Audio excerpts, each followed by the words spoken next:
32 minutes, 21 seconds. 5-second tone followed by a 1-second pause. You are listening to Spaceboy Universe. Okay, gang, let's go.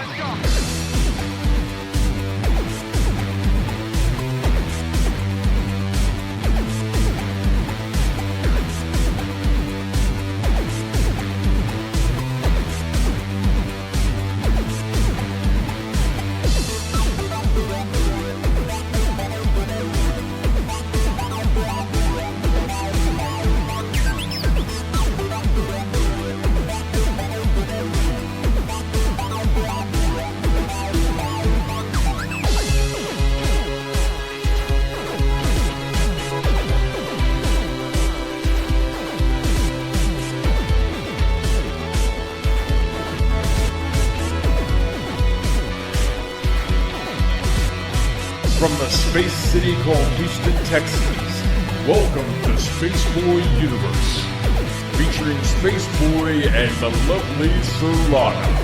So strap in and prepare for launch sequence.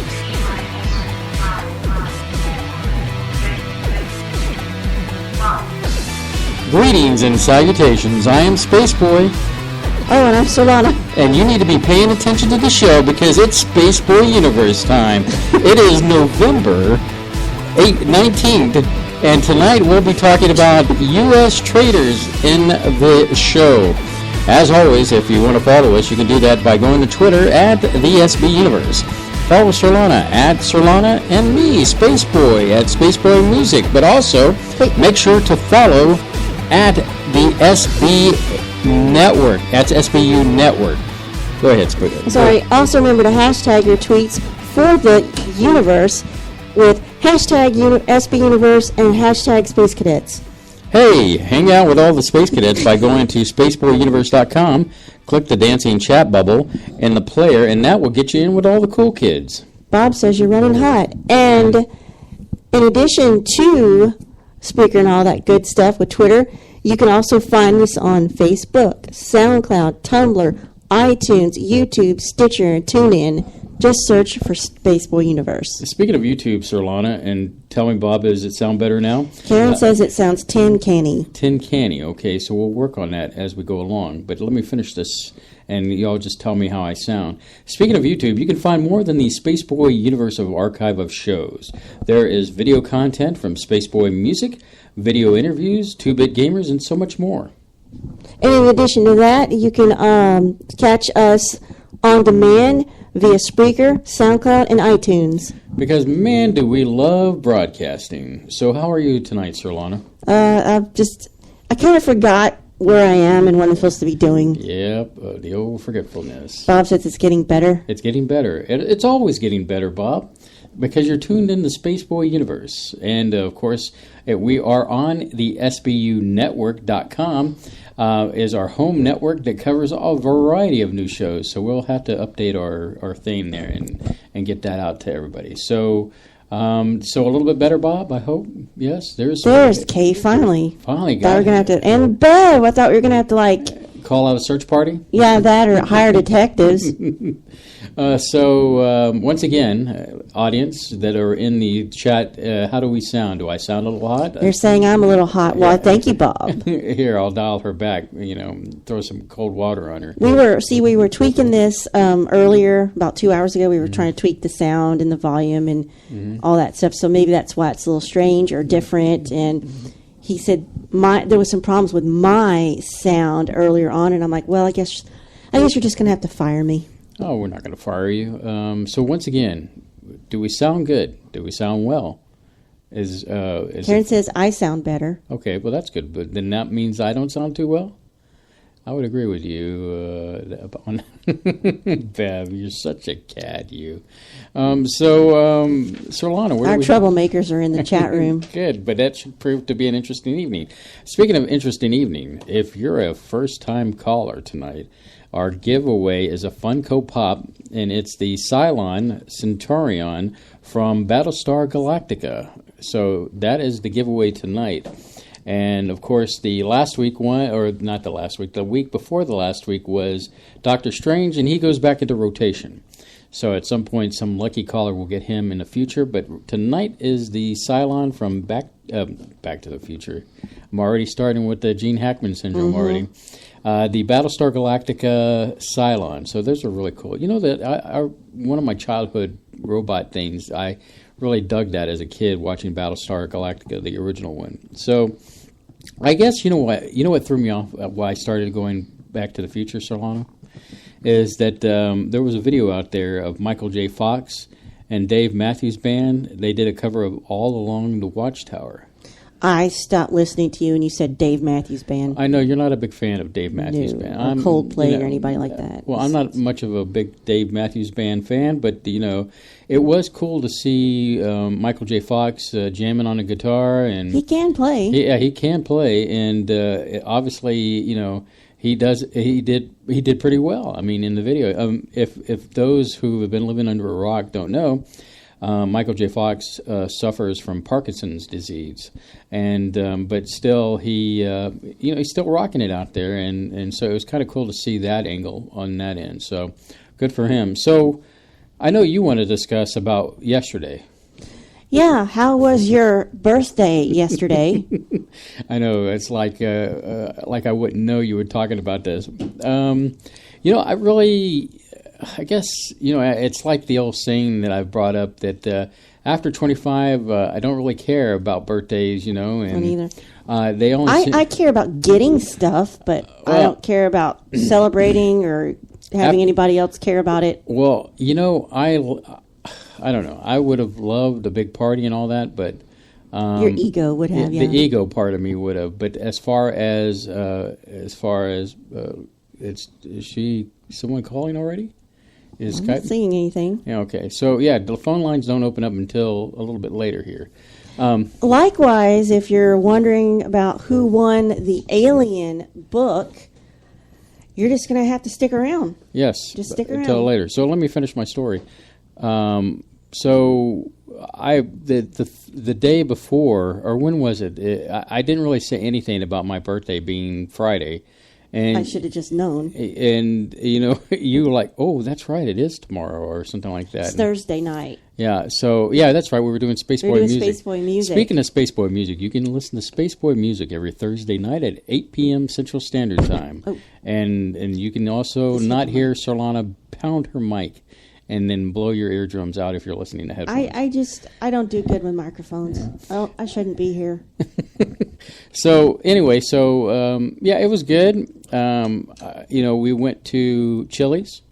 He wanted to go. It wasn't a punishment. No, I've been dying for some chicken fried steak, and I knew we could get it there, and I got the chicken fried steak. There's a picture out there of me shaving my corn, and people always ask me, well, why do you shave your corn? Well, he likes it that way. I like corn on the cob, but I don't like to eat it on the cob because it gets all stuck in your teeth when you eat it off the cob. So what I do is I take a knife and I shave it like a turkey, and and then I have. Do people shave turkeys? Well, I guess shave the meat off, or cut it, depending on how you would, call it that way. But sometimes I like to make sure my turkeys are shaved so that I don't get any stubble against my face.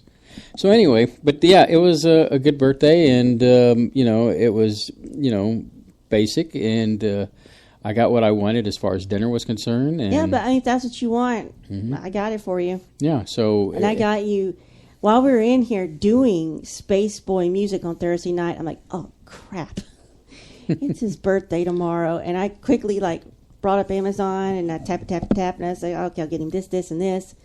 And it arrived today, thank goodness. Mm-hmm. Yeah, so I got Funko Pops for my birthday. I got an Alien from the movie Aliens and all that good stuff. I got a Ellen Ripley from Aliens, and I got a Rick from Rick and Morty, which those are all cool. So those are added to my collection. I'll probably put them on the wall of oddly stuff enough, that we have. You don't have a lot of Funko Pop figures for yourself. Right. I give them away because they're just really cool and they're affordable to give away. And, I've got not even a handful, but now I do have a handful of Funko Pops. I have Doc Brown. I've got Han Solo from, I guess, the recent movie. And I think that's the only two I have. Oh, I have Slimer.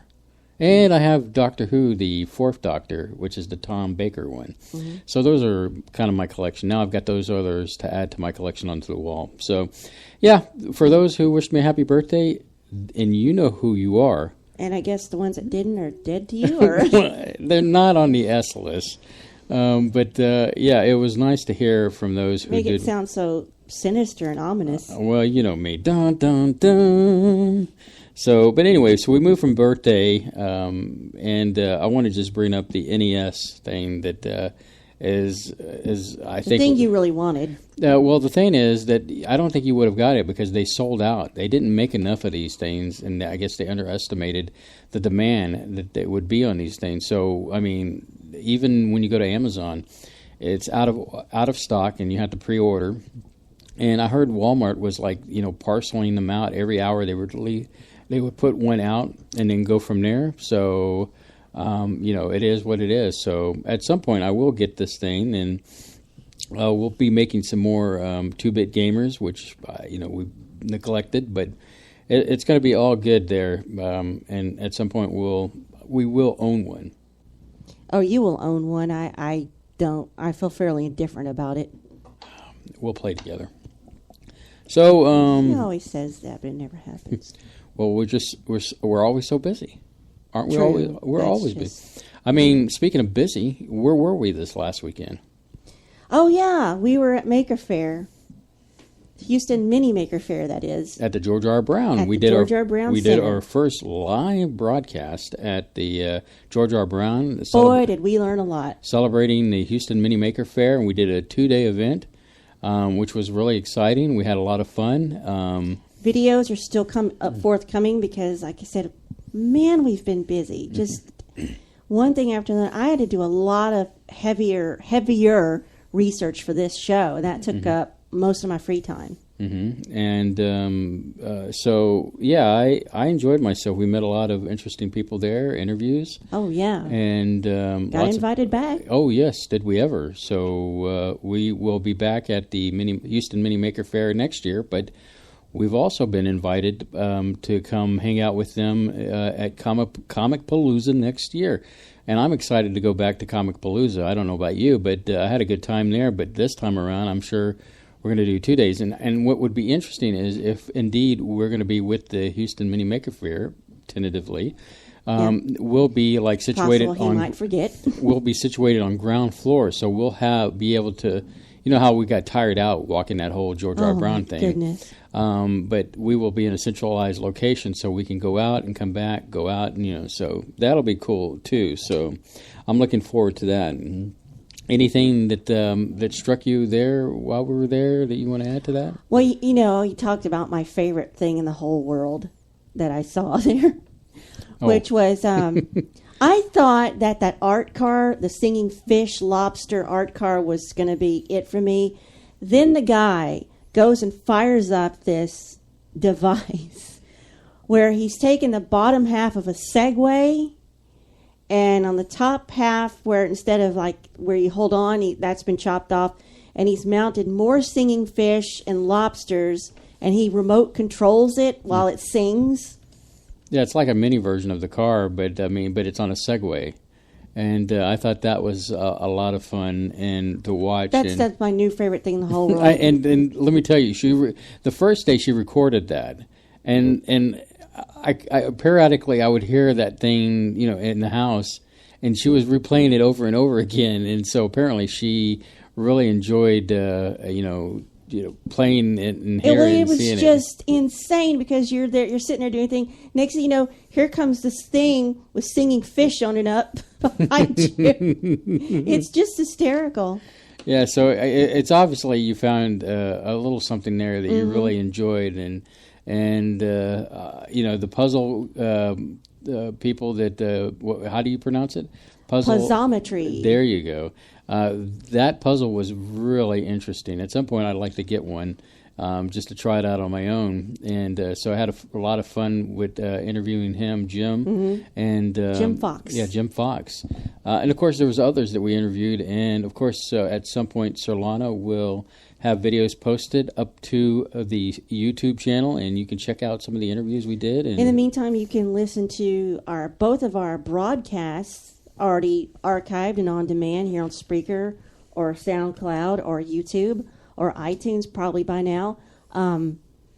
We broadcasted from 2 to 4 or almost 4 o'clock on both days, so those are clearly labeled. You should be able to find those easily. Okay. Hey, Surlana, did you see any of those pictures about the coming season of Better Call Saul season 3? I saw one. It was Vince Gilligan, the creator, director, sitting next to, can't think of his name. Odenkirk. Bob Odenkirk, all kind of made up and, older. Yeah, the more, I guess you could say, current time, which, in other words, after Breaking Bad's history, it's going to be cool because I'd like to see more of that, where he's ended up in Nebraska. And so that's pretty exciting. And I saw another picture where Jimmy's brother is taking down the space blanket stuff that he put all over into this study and letting the light in. So it's going to be interesting to see what's going on there as well. So, yeah, Season 3 is just around the corner. It's hard to believe that this year is almost over, and I cannot wait to flush 2016 down the drain, to be honest with you. Oh, my goodness. For lots of reasons, it's got nothing to do with necessarily politics, although, good Lord, am I sick and tired of all that. But it's a whole lot of things for us personally. And I suppose it could be worse, but I don't want to find out. Well, the thing is that we both agreed that we can't believe that the universe survived a lot of things that's happened to us this year, but we keep trucking along and it keeps getting better. So hopefully it is here to stay. And Space Cadets, with your support, we'll make it here and keep it there. And so, just keep supporting us. Hey, did you hear about this New Zealand quake that happened? Yeah, I did. I wonder if Bloke could chime in on the chat and tell us a little about it, what he heard on his end, where basically the seafloor rose 2 meters up. That's one heck of a quake. So I could only, imagine where, something like that was to happen here. I saw that picture. It was like, I thought for a minute there it was fake, but I was like, well, I suppose that can happen if it's more, I can't remember if it's like a subduction or something when one piece of the earth goes under another and pushes it up. Right, exactly. In fact, that was my 5th grade science fair project. Induction, where the subduction of the fall. I won't bore anybody. Just know that I did that as a science project. I never had science projects growing up. I had them all the time when I was a kid, and science fair. I won. I think I won like 3rd place on that one. But my number 1 science project in 3rd grade, I won 1st place, and I blew up a volcano, which was really cool. So yeah, it worked out because if I had a science fair or science project, I would have probably had to come up away with fake my own death. So moving on, I was reading an article, and I need to follow up on this, and maybe some of the Space Cadets have heard about this, about a UFO crash in Keeneman, Arizona, I guess it was, in 1953. There's some kind of new book out there, and I didn't get a chance to get all the information together. I haven't heard this one. But I'm fascinated because it rivals that of the Roswell crash. Really? So if Space Cadets, if you've heard anything about this book, about a crash in Keeneman, Arizona, I believe it's Keeneman, Arizona, in 1953, let us know, because I'd like to do some more research on that one. Movies coming soon, Skull Island. It's got King Kong in it, and that looks pretty tight. I like some of the trailers I'm seeing because it gives it a 1970s feel in the way they've done these trailers. It's got Samuel L. Jackson is in it, plus a whole bunch of other actors that I can't remember at this time, but it's not important because the main star of this movie is going to be Kong himself. So I'm pretty excited about that, and maybe we can tap into some of our our nerd following that we can get them on the thing here and talk nerd talk. Between that and Rogue One coming up, maybe we could get our new friend Viking Dave on and talk to him. Red Viking Dave. Yes, another from, person. Geekazoid. Yeah, from Geekazoid, and talk to him about these coming movies and what he thinks. Now, He also likes conspiracy theories too. right? So he could fit right in with our group. Mm-hmm. So, Surlana, are you a Star Trek fan? Gee, let me think about that. Let's see. We only got married at the Star Trek experience, so I wonder. You know what gets my goat? Everything in the universe? Well, not everything, but almost everything. It's this Star Trek Discovery thing. Well, I guess the CBS has come out to talk about what's ahead for Star Trek Discovery, and they've set a date. And I don't have the date in front of me, but one thing that did pop out is that the new show will have bad language and nudity, and probably will be labeled with a rated R rating type thing. And why does Star Trek need bad language and nudity? I don't know. I mean, somebody made the comparison to, I guess, the Search for Wells. Remember the movie when they did the Search for the Wells? Yeah. So there was kind of somebody, I guess it was Kirk, might have said something foul, but and nobody made anything about it then. But the fact is that I'm just really disappointed with the way this has all been handled with Discovery, and then you factor in Axanar, and the 50th anniversary of Star Trek has been really dismal. I mean, there were people bad-mouthing Star Trek Beyond, which is a good movie in my book. I liked it. It's probably better than the other two. But I think what it is that it just it didn't hold up here. It's one of those other things where U.S. domestically did not hold up here, but worldwide it's done phenomenal. And so it's definitely made its money because there's going to be another Star Trek with this cast. And, that's a whole subject altogether for another time. But really, Paramount and CBS really have chapped my hide this year when it comes to Star Trek. They really don't have it together as far as, giving fan service where it's due. And right, I agree. Without the fans, who's going to come watch these movies?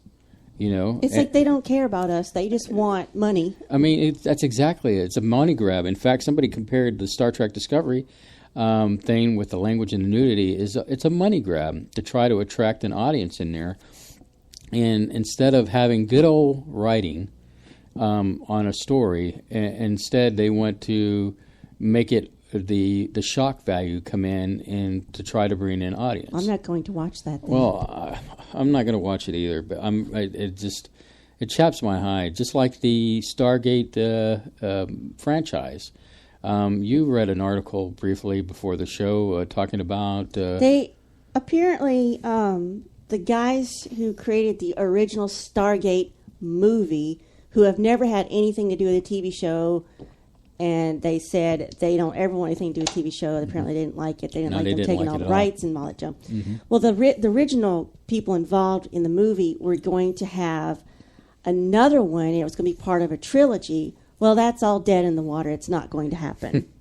So it's hard for me. In fact, before this happened, they were in talks to, how they did the movie of the week kind of thing for Stargate. Stargate 1, SG-1, that's right.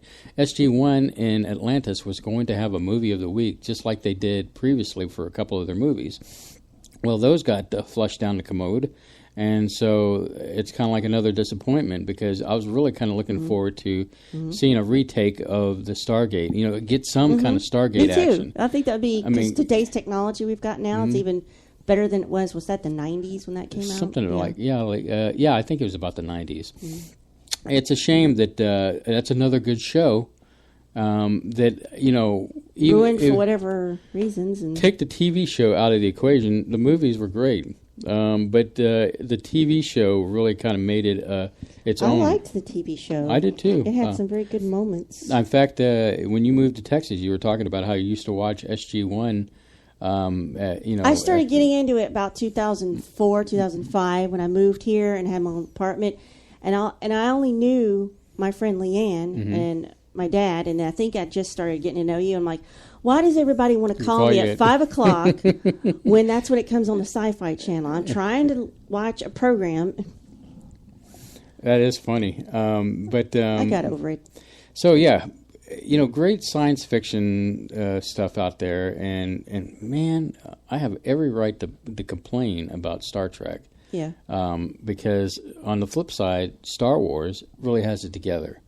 And, of course, now that they've got Star Wars under Disney, the Disney factor is just cranking that stuff out, and I'm not concerned about that because I don't really care what happens to Star Wars. I'm more concerned about Disney buying Netflix. Oh, yeah, I'm surprised you brought that up. I totally forgot about that. Because right now, Disney has made lots of deals with Netflix. For example, you have Marvel on there. You have the Jessica... was it Jessica Jones? I think it's Jessica. I'm going to forget this one. Jessica Jones. You have Luke Cage, which was awesome. That was a great. You have the Defenders coming up. So you've got all these Disney-related things, and then plus they took stuff out of their vault and put it on Netflix. I'd be more concerned about what they're not going to allow on there. Exactly. Take away. Yeah, that's a big thing. Do they need that much content that they have to have a monopoly? Well, it gives them a platform to actually be able to, put it onto their, a channel. They already have the Disney Channel. Why can't they make another channel for that? Well, why would they come along and create another Netflix kind of situation when Netflix is already there? And Disney's making hand over fist with all the Marvel movies, now all the Star Wars movies. They own Marvel, Star Wars, the Muppets. Mm-hmm. Something else they own. It reminds me of that epic rap battle video that we watched. That was good. It was a good one where it had... it was Jim Henson versus Stan Lee. Yes. And that they ended up making up. And then here comes... here comes Disney. Disney back from the dead. So, yeah, if you can get a chance to check that out on YouTube. Epic rap battles of history. Yes. So, yeah, you should definitely check that out because they did a really good job on that one. Let's see. Where do we go from here, Surlana? We got a few more minutes here before. What about that Yellowstone? Oh, yeah. Let me talk about that. Well, a man bathes in Yellowstone Basin and dissolves in boiling acid. It's an interesting... I thought that was fake. I thought that was clickbait. Once again, it's hard to to figure out. Well, if it says breaking news, then that would be. I know something. Gordon doesn't like it. So basically, what happened is basically in Portland, the Thrill List is reporting a Portland, Oregon man who was hoping to bathe in a hot pool in Yellowstone National Park died and was dissolved when he fell into the park's boiling acid. Basically, he was on a college trip, and him and his sister were looking for a place to go hot pot, where basically soak and steam in these hot waters that you can find around in the basin, a practice that the national park forbids. A report on June 7th, the accident that happened was acquired by the Freedom of Information Act from KULR-TV. Basically, the sister said that her brother was reaching down to check the temperature of the hot spring when he slipped and fell into the pool. She tried to rescue her brother unsuccessfully. She was recording the thing with her cell phone when he fell in, so she captured it on video. That's hard. I guess at that point she went to seek for the forest rangers and rescue team, and by the time they couldn't immediately go back because they were thwarted by a lightning storm. When they did get back, they found that the acidic waters had disintegrated the body. So it's plausible, isn't it? Well, it not only is it plausible, but basically that. Victims have included 7 young children who slipped away from their parents, teenagers who fell in through the thin surface crust, fishermen who inadvertently stepped into the hot spring near the Yellowstone Lake, and park concession employees who illegally took hot pot swims and the thermal pull. So, I mean, it may look pretty, but you don't want to get in there because... Yeah, that's... So, with that said, Surlana, we're at the bottom of the hour. Shall we take our break and get started with That's perfect timing. our stories? Is that a... Are you Yes, it's perfect timing. All right, so you're listening to Spaceboy Universe, and I am from another planet, and you're listening to SBU Network. From another planet.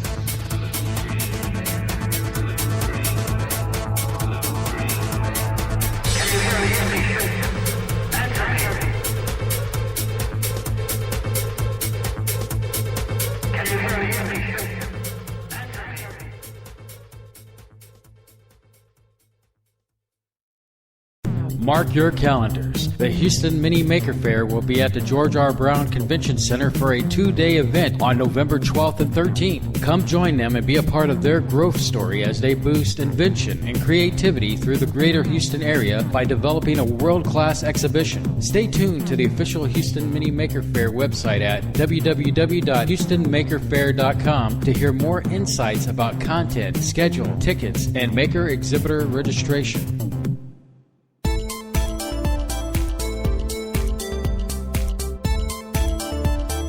Hello Space Cadets. It is announcer Savannah.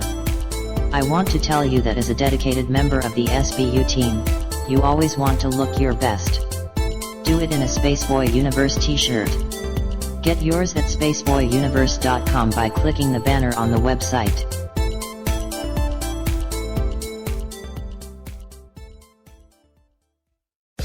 This is author Jordan Root. You are listening to the Spaceboy Universe. This is K28, and I'm listening to Spaceboy Universe. Hi, y'all. This is Lori calling from Texas, and I love listening to Spaceboy Universe. Hey, this is Dave Cruz, host of Beyond the Strange, and you're listening to Spaceboy Universe. This is Wendy. I'm listening to Spaceboy Universe. Hey, y'all. This is Lorelai DeLille. I listen to Spaceboy Universe. Don't you? Tell your mom and them I said hi. The epic battle begins this Friday. Direct from ringside at Laser Death Melt at Bot vs. Bot in Galaxy's 2-ton weight championship, where your challenger, Good Bot, will face the reigning champion, Bad Bot. You're terminated. Reserve seating starting at $30. 2-drink minimum, where ladies don't get in free. This is an SBU production. You're listening to Spaceboy Universe. Explore the universe, spaceboyuniverse.com. Spaceboy. And Surlana. Spaceboy, and Surlana. Spaceboy, and Surlana. Explore the universe with Spaceboy and Surlana on spaceboyuniverse.com. Hey, Surlana! What? If Spaceboy Universe was cheese, would you eat it? Come on now, it's a simple question. Maybe. SpaceboyUniverse.com.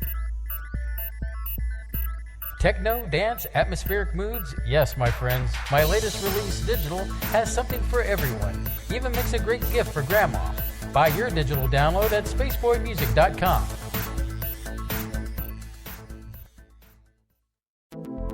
Greetings, Space Cadets. Let's see what's in the sky tonight in the Spaceboy Universe. Tonight, in the eastern sky, we have Spaceboy Universe rising above the horizon in glorious splendor. And in the west, we can see Surlanus Majoris, which is visible at 9 p.m. Central Standard Time, just below the K28 belt. So keep your eyes on the sky and listen to Spaceboy Universe. Greetings everyone. You can catch Spaceboy Universe on every Saturday night at 9 o'clock p.m. Central Standard Time. However, we know that you might not be able to catch the live show. That is why we have many places to listen to it on demand, like iTunes, SoundCloud, YouTube and Spreaker.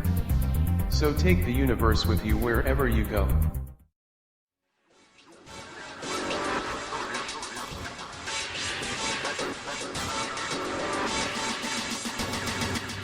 call in, dial area code 713-7015-214. You are listening to Spaceboy Universe. Here are your hosts, Spaceboy and Surlana. We love you, K28. It's great to see everybody in there, by the way. I'm glad everybody could make it in tonight. So, Surlana. Yeah. U.S. Traitors tonight. Yes, you picked this topic. Would you care to tell me why? I'm just curious. You never did tell me why. Well, I know you like history. Well, I love history, and I can't get enough of it. You know, as a kid, you know, besides In Search of and mystery stuff like that, I've watched. It kind of ties into the Jim Jones thing too. The history fascinates me. It helps me to understand where we've been, because you know they're always saying if we don't understand where we've been, we're doomed to repeat those same mistakes in history. So I kind of definitely doomed. Yeah. So anyway, the thing is that you know, I've been reading some history lately, and then I thought, you know, what would make a good show is somebody, you know, U.S. history in the sense of traitors, people who have betrayed the United States in one way or another. And the key thing is that, you know, I started thinking about Edward Snowden. Right. I thought you'd bring him up. Yeah, and so the thing is that did he really betray? I mean, did he, in the sense of trueness of being a traitor? What did he reveal? Well, he revealed data that was our data and the procedures that the United States were doing to, I guess, spy on us. And so you brought up an interesting point is, well, he really was just more of a whistleblower. But, I mean, he did take data and disclose things that weren't supposed to be disclosed. But without him disclosing those things, we would have never known that people were spying on us the way they're spying on us. So, in a way, yeah, I look at it, one, he's a whistleblower. He didn't really betray us as far as, I mean, he may have betrayed the government, the trust there, but he did.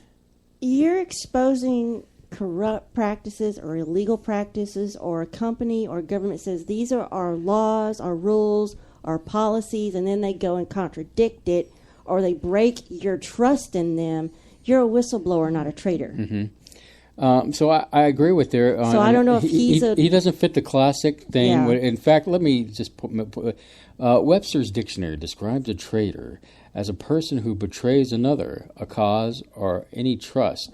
Well, he might fall into the trust factor in the sense of he betrayed the trust of the United States government. But then the government betrayed our trust. Yes, first. So which makes it kind of go back that he is kind of like the ultimate whistleblower to try to bring light to a dark situation. Then it's also a matter of your own perception. Mm-hmm. And now Webster's dictionary describes it as, number 2, a person who commits treason by betraying his or her own country. So he didn't really betray, as a member of this country or a citizen of this country, I don't necessarily feel betrayed by what he did. I feel like, hey, he let me know what's going on, and quite frankly, the United States government shouldn't be spying on us. They're not supposed to be spying on us, but they're doing it anyway. So, traitor or not traitor? That is the ultimate question here, and I'm going to go ahead and say that I don't make up your own mind. I personally don't think he's a traitor to myself. Yeah, I don't feel like. I think that but think about this.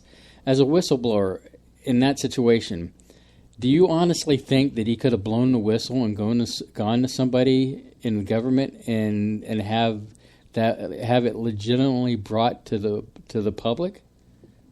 I don't think so. I don't really think. I'm not sure. I think he would have been like buried on page 27 of a newspaper kind of situation instead of getting front headlines. I think it's a tightrope that he's had to follow in the sense of disclosing what the public needed to hear. And so calling him a traitor is a little bit too much. Calling him, betraying the trust, and that goes back into the description in the that I just said about a traitor. Trust, Mm-hmm. You can look at him Just it depends on your perspective. You can look at him as a traitor. You can look at him as a whistleblower. Some people might even call his acts patriot. He might be a patriot, but it's kind of up to how you perceive it. And that's the wonderful thing about history is depending on what aisle you're on of history or what part of history you're looking at. You could be a sinner. You could be a saint. You could be a dictator, but you could be a beloved you could be a smoker, leader. A midnight toker. So, so that's my take on Snowden. And so it's important to understand what makes a traitor. What is the mindset of a traitor to actually go out and betray or to do what they do? And I guess in some of these situations that you're going to talk about is that we see it's money, it's cause, it's all, it'll be interesting to see what you've come up in with some of your research. Well, preliminary research I did, I just put, list of top U.S. traitors, and if nobody gets anything out of this tonight, if you're not entertained or informed, I got something out of it already, and because I'm embarrassed to say, I didn't know half these people. I didn't know we had so many that were so recent. Yeah, I'm looking. I thought these were all buried in history. I had Surlana write the list of people that we're going to talk about on the board to the left of us, and I'm looking at some of these. I recognize some of the names up there, but there's a pretty extensive name list up here. There's some that I've heard of in passing, but I never for instance, I don't remember being sat down in school or high school and we read about any of these people except, see the first column, second to the last one. I've never heard him discussed in this capacity as a traitor. So I'll get to it. I won't. And then there's another one. I know the person, but I never knew he was associated with traitorous acts, and it just blew my mind. Are you talking about the second column bottom? No, I'm talking about first column bottom. All right. And so I'm going to give one away, but I won't go into detail. I just want to bring up the name. I mean, obviously, one person in particular that always comes up in early American history is Benedict Arnold, because he's associated as a traitor through many history books. We'll get to him last, but I just wanted sort of the first. He's not going to be, but he's going to be there somewhere in the mix. But a lot of people, and I'm not going to spend a lot of time because people know that already. So a lot of people recognize his name as being a traitor. So at some point we will talk about him. But I wanted to bring him up. So with that said, Surlana, where do we start and where do we go from there? Well, I'm going to start with somebody, and let me preface this. It's entirely possible I will mispronounce someone's name. So if you want to correct me, feel free to, call and tell me what's what. There's some good names there, so. Okay, first one. Again, a man I never heard of, and, Aldrich Ames, that's A-M-E-S. Mm-hmm. Aldrich Hazan Ames. He was arrested by the FBI in Arlington, Virginia on charges of espionage, February 1994. And when he was arrested, he was already a 31-year veteran of the CIA, and he had been spying for the Russians since 1985. Now, this is what really gets me. It's believed that Ames, what he did, was the second largest compromise of CIA agents, second only to the betrayal of Robert Hansen, which I'll get to. So, he and his wife both pled guilty to espionage activities in 94. He got life without parole, but his wife got 63 months in prison, and that's 5 years or something like that? Something like that, yeah. So what did he do? Like I said, he was a CIA case officer. He spoke Russian. His focus of his job, of what he did, was Russian intelligence services such as the KGB. Right. He worked in Turkey, New York City, Mexico City, just to name a few places. He really got around. He was, in 1985, he was in CIA's Soviet East European Division at Langley in Virginia. Mm-hmm. Good old Langley, that's the headquarters for the FBI. Wait, no, CIA. CIA? Oh, yeah. In that year of 85, he I think this is when he first passed his. No, it's not when he first did it. It's when he passed information about the CIA to the KGB. There's a lot of acronyms. Mm-hmm. So alphabet soup. Yeah. So he had information about the CIA and FBI human sources and tech operations that were targeting the Soviet Union. Mm-hmm. And so in December of that year, 85, he met another KGB officer in Bogota. Then he got transferred to Rome. So in Rome, he kept on meeting with KGB people, and he got instructions from the KGB that regarding the secret contacts in the D.C. area. And so he ended up getting assigned to D.C. Now, supposedly, Ames got paid $1.88 million in the 4 years he was passing information to the KGB. So, but back in the States, when he was here, he would pass this info using dead drops. Right. These are prearranged hiding places for officers in the USSR. Now, you know, since he was a government employee, he didn't really get paid much. I assume. And so I think later on, you in your notes, does it describe how they, like, okay, he's buying stuff that can't be within his... Well, yeah.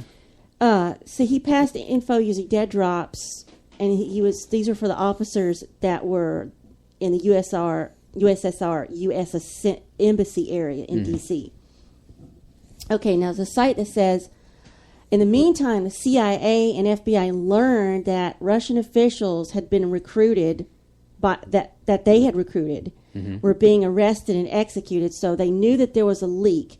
So they had recruited their own, I guess, spies, Russian spies, into the KGB, and they are coming up dead. So that tipped them off. We have a leak here. Mm-hmm. So these human sources have provided critical intelligence information about the USSR, which was used by us, our policymakers, to determine U.S. foreign policy. So once they got word about Ames's unexplained wealth, you know, I said he had all that money. Right. The FBI opened an official investigation on Ames May 1993. So they watched him for 10 months. They surveilled him. Right. And they saw him doing something kind of odd. He was observed making a chalk mark on a mailbox as a sign. Right. That, you know, tipped him off as sort of, you know, like a secret sign. So what Ames had planned to do was do some foreign travel to Moscow as part of his official CIA duties. Mm-hmm. And then he planned to go to Bogota. So when he started to get ready for this trip, they put a plan into action to arrest him. So after his arrest, the FBI found out the identities of the human sources that inside the FBI CIA. Some of these people were executed, like I said, by the Russian authorities. So Ames forfeited his assets and $500,000 when the Justice Department's Victim Assistance Fund. He's still serving his sentence, and his wife has, you know, completed hers, and she was released. I have here he forfeited his supposed to be assets. He forfeited his asses. Well, you know, I think that, you know, if he hadn't been like purchasing things and, you know, kind of made him higher on the radar, I think there might have been a good chance he would have gotten away with all this. But he had, it didn't really explain what his motivation was, other than maybe just easy money for him. I mean, just. I guess in this case, for him, it was money that, you know, he sold out for money. You know, like I said, if I didn't have time to do in-depth research on this, but, you know, always something to follow up on. So sure, I mean, it's shows like this that spin off to other things, but that is a fascinating thing, because I remember that back in my my youth, so many years ago, in '94, I was about 24. And so I remember when all that stuff went down, and in he started doing this in '83, right? And so his motivation in this situation was money, and I guess the wife got a lesser, involved in it. Involved in some degree, but got a lesser sentence out of it. That's an interesting one. So where do we go from here, Surlana? John Walker Lindh, that's Lindh. He was known as the American Taliban, which I kind of heard about briefly, but I didn't know enough. So when I started doing research on this, I came across an article written by his father. Right. So it gave me a new, sort of a different perspective on it. So John Walker Lindh was known as the American Taliban. He was an American citizen, and he was captured as an enemy combatant in 2001 in the invasion of Afghanistan. He's considered to be the most famous American traitor of the 21st century. Yet, if you read the article written by his father, it just puts a different spin on it. So, his father wrote this article explaining how John came to be called a U.S. traitor. So, John did convert to Islam while living in the States. He went to Yemen to study Arabic and the Quran. And the goal there is to learn to speak, read, write Arabic, and is to memorize the Quran verbatim from complete memory. That's what being a scholar is about. So he went to Yemen, but he had some visa trouble, so he had to go to Pakistan to continue his studies. So his father says he was only trying to become a Muslim scholar, according to his father. So in April 2001, John wrote home saying that he was going to go to Afghanistan, but he did not tell anyone why he was actually going. The real reason he was actually going was to volunteer for service in the Afghanistan Army. Okay. Now, he did get training for that in a bin Laden-funded camp and actually met bin Laden. And John believed bin Laden was not a true scholar of Islam. He's more of like a businessman. So John was actually captured in a group of 400 people. He was shot in the thigh, and this is before 9/11. He was one of the 86 survivors, and he was automatically labeled a terrorist after 9/11. So he was called the American part of the American Taliban because he happened to be a survivor among these 86 captives, among these 400 captives. Again, Frank Lindh, his father, says John was charged with 11 counts of terrorism-related charges, including supporting Al-Qaeda. But these were dropped in a plea bargain. He got 20 years for carrying a weapon over there. He's serving a 20-year prison sentence in Southern California. So, that's a quote from the site. It says, "First, the rights we enjoy as citizens under the Constitution at times of war and national crisis, they can be undermined by politicians and the media."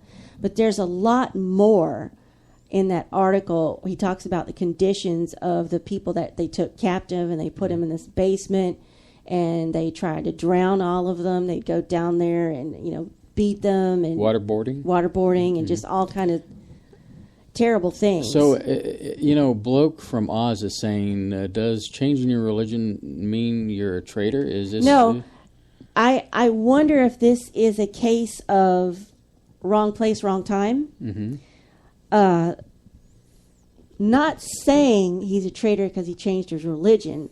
He's over there right after the 9/11 happened. And think of how we were feeling when that happened. We were ready to go after anybody. Right.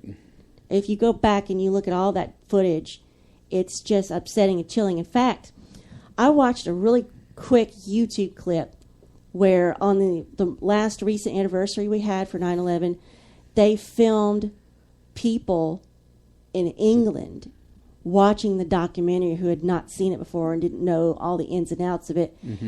Talk about teenagers, kids, families sitting down on their couches watching the documentary, people falling from the skyscrapers, people screaming in terror. And they were shocked, and there was some people crying. So if you weren't here and you weren't American in Europe, if you can be upset just as an outsider, imagine how we feel. So there was heightened emotions around that time. So we were looking for people to blame. So it could be that this guy, wrong place, wrong time. But there, it's going to be kind of like the Tokyo Rose thing I'm going to bring up. So basically, the father is saying that he's a good son. He, was studying. He changed his religion to be a Muslim. Nothing wrong with that. And then, plus, he wanted to do something scholarly. So he went to the Middle East to learn Arabic and all that. And, of course, I call it the Forrest Gump effect, where, the feather takes us places that are unexpected. He just ended up in a situation where, that after 9/11, we considered a lot of those people that were fighting against us to be the enemy. Now, I guess the ultimate question is, do we really want to call him a traitor? In this situation, I think it's kind of a gray area in the sense that... what did he actually do? What did he do? Well, there was the faction that was backed by the Russians, and I guess the faction backed by us. Mm-hmm. And I guess he was just caught in the middle when labeled, oh, well, you're over here, so you're obviously doing something. I just don't. I need to know what it was that he supposedly was supposed to have done that's considered traitorous. But I put it on this list because he's always talked about on these lists. So. Once again, it kind of combines back to or goes back to at the beginning where we were talking about some of the major areas that what classifies as a traitor. Betrays a cause. I guess in this situation, the cause would be America after we got hit with 9/11. Of course, the trust. I don't think he was necessarily there to betray our trust. I think this would probably fall into the line of cause, maybe, or betrays another, a person who betrays another. In a way, he kind of betrays us by going to fight for the other side. I mean, it is kind of gray in some of those areas, but, I mean, ultimately he was fighting against the cause of America, and so he was on the other side.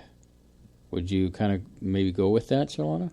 I have to go back and check my notes because I mean, it's pretty extensive. I know it can be. Surlana, we're at the top of the hour. Geez, that went fast. It does go quick, especially when we start talking about history, and I don't even know if we're going to get through all of these. But well, some of them are like those three down at the bottom are pretty abbreviated. Mm-hmm. Definitely. Are you going to talk about Tokyo Rose when we get back? At some point, yeah. At some point, okay. Well, let's. Won't take long. All right, so because that's kind of well known. Our break is going to be brief. I want to play a little music here. It's the song is called Solaris, a song for our friend Solaris Blue Raven. Enjoy the song.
You're listening to Spaceboy Universe on the SBU Network. That's SBUnetwork.com.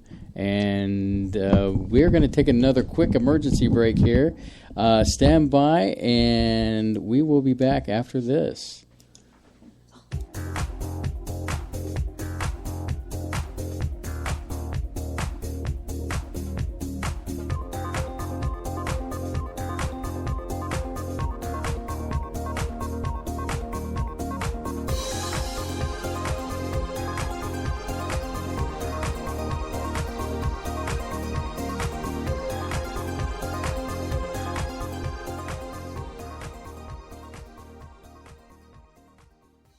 Hey, Space Cadets! Want to show your love for the universe? Get your official SBU t-shirt now. Just click the banner on the homepage. Other products are available too. Get yours today. Hello, Space Cadets. This is Surlana, and I realize you are busy and can't always be there for our live show. Fortunately, our shows are available on demand on Spreaker, YouTube, iTunes, SoundCloud, Stitcher, and TuneIn. Just search for Spaceboy Universe. This is author Jordan Root. You are listening to the Spaceboy Universe. This is K28, and I'm listening to Spaceboy Universe. Hi, y'all. This is Lori calling from Texas, and I love listening to Spaceboy Universe. Rock on, Spaceboy. Hey there, this is Wendy. I'm listening to Spaceboy Universe. Hey, this is Elisha, and you're listening to Spaceboy Universe. Hey y'all, this is Lorelai Jamil. I listen to Spaceboy Universe. Don't you? Tell your mom and them I said hi. The epic battle begins this Friday. Direct from ringside at Laser Death Melt. It's Bot versus Bot in Galaxy's 2-ton weight championship, where your challenger, Good Bot, will face the reigning champion, Bad Bot. You're terminated. Reserve seating starting at $30. 2-drink minimum, where ladies don't get in free. This is an SBU production. You're listening to Spaceboy Universe. Hey, Surlana. Yeah, Spaceboy? A lot of people have been asking about T-shirts from the universe. They have? Yeah, in fact, they've been, seeing these things pop up here and there, and they've been wondering where to get them. Well, all you have to do is go to spaceboyuniverse.com, and there is a banner ad right there you can click on, take you right to the store so you can grab a T-shirt for yourself. Is it just T-shirts? Well, no, there's more than just T-shirts. You can take a piece of the universe with you on many different kinds of products. Sounds cool. Go to spaceboyuniverse.com. Hey, Surlana! What? If Spaceboy Universe was cheese, would you eat it? Come on now, it's a simple question. Maybe. SpaceboyUniverse.com. Techno, dance, atmospheric moods? Yes, my friends. My latest release, Digital, has something for everyone. Even makes a great gift for Grandma. Buy your digital download at SpaceboyMusic.com. Hey, Surlana. Yeah, Spaceboy? I've been getting a few calls lately about people that are just not able to catch the live show, and they're wondering about the on-demand show for Spaceboy Universe. Indeed there is. You can catch our archives on our YouTube channel and on SoundCloud. We're also on a variety of other platforms such as Spreaker, TuneIn, and Stitcher. Well, that sounds cool. It is. So check out our archives on any of these websites. And you can definitely get to these links by going to SpaceboyUniverse.com.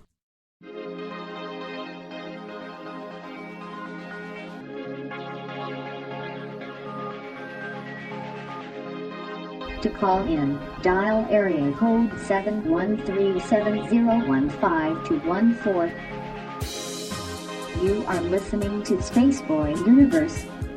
Here are your hosts, Spaceboy and Surlana. We are indeed back, and we had to take a little quick emergency break there. Sorry about that. That was my fault. I needed a little extra time. It happens occasionally. Yeah, so we're still here. We're still alive and kicking. And Surlana, where does our journey go to next? All right. Again, another person I had never heard of. Hi, Les. It's good to see you. Just happy to see you. Yeah, I was saying it's a full house in there tonight. Yeah, because Les is here. Yeah, Les is there, and just everybody. It's good to see everybody. It's good to see everybody. I'm glad everybody could make it in tonight. So here's a guy called John Anthony Walker Jr. He was a U.S. Navy Chief Warrant Officer and a communications specialist. He was convicted of spying and selling Navy secrets to the Soviets for 18 years. Wow. And his activities have been described as one of the most damaging espionage operations of the Cold War. Now, he died in 2014 while still in prison.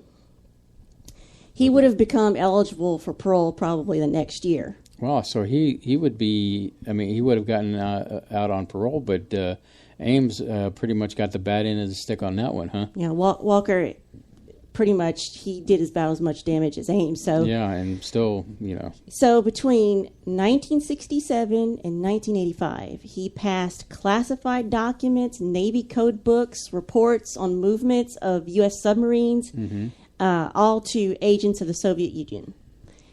Now, he recruited people for himself. He recruited a close friend, one of his brothers, his own son, into a spy ring, and he then grew that ring and maintained it after he retired. And like I said, his activities were described as the gravest security breaches in the history of the U.S. Navy. Now, during his career in the Navy, he worked with codes, encryption, and devices. Okay. So in 1967, he boldly walked into the Soviet embassy in Washington, D.C. and offered to sell them information. That's ballsy. Indeed. He got substantial payments from them, and I guess he felt this was the money he needed to repair his troubled marriage and his personal finances. So once again, we're dealing with somebody dealing with the money factor, the greed. Just money. He left some of the things he had to give them, photographs, photocopies, cryptographic keys, technical manuals, and other materials in anonymous locations, probably like the dead drops the other guy was using, So... it amazes me how, somebody that has gotten away with giving stuff like that away, how he would be able to get it out. I mean, when he was in the Navy, was he based on a ship, or was he in the silent service, a submarine? I don't really have that information, sorry. No, that's fine. I mean, if I'm just saying that if he was on like something like that, it'd be like, how would you get past all these people, And I want to say he might have just been based in D.C. somehow. So, because it says even after he retired from the Navy, he met with his Soviet contacts in Casablanca, Morocco, and Vienna. So, how did he get caught? Well, in 1985, he was arrested when his ex-wife and one of his daughters informed on him to the FBI about his spying. So Walker pled guilty, and he gave a full accounting of everything he sold. He got a life sentence, and he died in prison. His son got 25 years. His brother was fined $250,000 and got a life sentence. His friend Jerry Whitworth, whom John got a lot of documents from, Jerry refused to plead guilty, saying he didn't know what John was doing with materials. So Whitworth got $410,000 fine and 365 years in prison. Well, then the source really did get the raw end of the stick on that one. I mean, so I don't know what he's doing with all that stuff. Again, we want to make that distinction. You're talking about the guy who was known as the American Taliban. It seems like a gray area whether he was being traitors or not. Whereas Ames and Walker here were like, I need money. I think I'll just sell out my government secrets. Clearly. That's a traitor. That is a right traitor, there. yes. Backstabbing, cold-blooded, premeditated treason. I mean, I can't believe that he had the audacity to say something like, I didn't know where that stuff was going. I mean, it's just amazing. That was his friend that was giving him the secrets. But still, I mean, and he got the most punishment out of it. But still, to come out and say, it's kind of like, hey, I've got this bomb. I'm going to give it to you. Wait till I get. Oh, I forgot to put one up there. Okay, so mystery surprise traitor. No. It's the first one. You want to talk about somebody that goes back and forth with their story? First one, second column. Well, let's continue down this list because next we're going to talk about. That's the order I'm going in. Okay. Robert Philip Hansen. Again, another guy I never heard of, which shame on me. I should know more about my own country's history, but, if they didn't teach it to me, I don't know. But now I'm finding out, so good for me. So Robert Philip Hansen is a former FBI agent who spied for the Soviet and then later Russian intelligence services against our country for 22 years from 1979 to 2001. Mm-hmm. He was arrested February 2001, and that's before 9/11, in Virginia, and was charged with selling U.S. secrets to the USSR in Russia for more than $1.4 million in cash and in diamonds throughout his whole 10 years as a spy. That's interesting. Got paid in money and diamonds. You know what I find fascinating so far, Surlana, is the dates of the spying that has been going on. A lot of this, it seems like the spying was done during the height of the Cold War with the Soviet Union. When there was more to, more at risk, because now we've got nukes, Right. Well, I mean, stakes are higher, But so he is currently serving a 15 consecutive life sentences. He ain't going anywhere. He is in a federal supermax prison in Florence, Colorado. He was, now, a little bit about Hansen. He was a well-educated man, that's degrees. He joined the Chicago police in 1972, and this is where he got in there and started investigating corrupt police officers. They said that Hansen was an awkwardly dressed conservative man. He was well-groomed, but he had a dour personality, and he was also really anti-communist, which is strange considering what he's doing. It kind of gives me the impression that he's kind of taking on this persona to throw people off. It's probably because, maybe, he was a cop that investigated corruption, right? Mm-hmm. So he learned from that, and so he, as an individual, thought, well, I need to deflect away from me being suspect number one, so maybe that's why he became the maybe so, but listen appearance. To this. He was a strict Roman Catholic and a member of an ultra-conservative group called Opus Dei, which his wife was a part of before she married him and got him kind of into it. Yeah. So when he joined the FBI in 1972, he worked in Soviet counterintelligence. So it seems strange to me that in 1979 he delivered an anonymous package to the Soviet Trade Office that was a front for the GRU. Now, the GRU stands for something, but it's in Russian, and there's no way in heck I can pronounce it. But basically, the GRU is the Soviet Military Intelligence Agency, no ties to the KGB. Right. So he delivered this package, and it revealed an FBI mole inside the GRU. He sold information to the GRU for the next 2 years, but he only got $20,000 for it. So it seems like small potatoes for all this, what he's doing. But eventually, his wife found out about all this activity he was doing, so he confessed his activities to an Opus Dei priest. Okay. And promised to stop spying. That's all he did. It's like, oh, I'll be good. Yet he continued to rise up in his job at the FBI from 1983 to 1985. So in 1985 is when he really began to spy for the KGB. So he sent them documents, revealed double agents, and some of those agents got executed over in USSR, Russia. So now this time when he did all this activity, he got $500,000 plus jewelry. So at some point here, his behavior began to deteriorate. He started becoming a bit of a loner. He was breaching security protocols.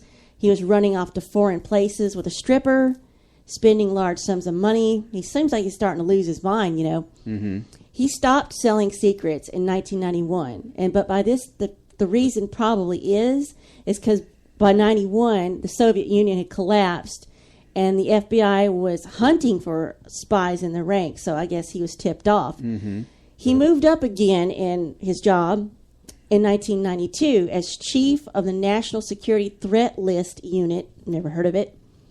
And so in 91 again, he offered to spy for the GRU, but they rejected him. So by 1994, he was deemed unfit for his managerial duties at the FBI. So he was reassigned in 1995 and then reassigned again and again until 2001, where he ended up at the FBI headquarters. So here, when he got to the headquarters, he was really closely monitored, and he was eventually arrested because they were watching him.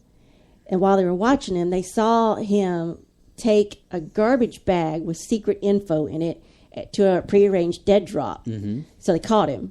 So he pleaded guilty for spying from Moscow since 1979, and he got life in prison with no parole. Again, this was premeditated. He knew what he was doing. He knew it was wrong. He got good services for it, and got what he deserved.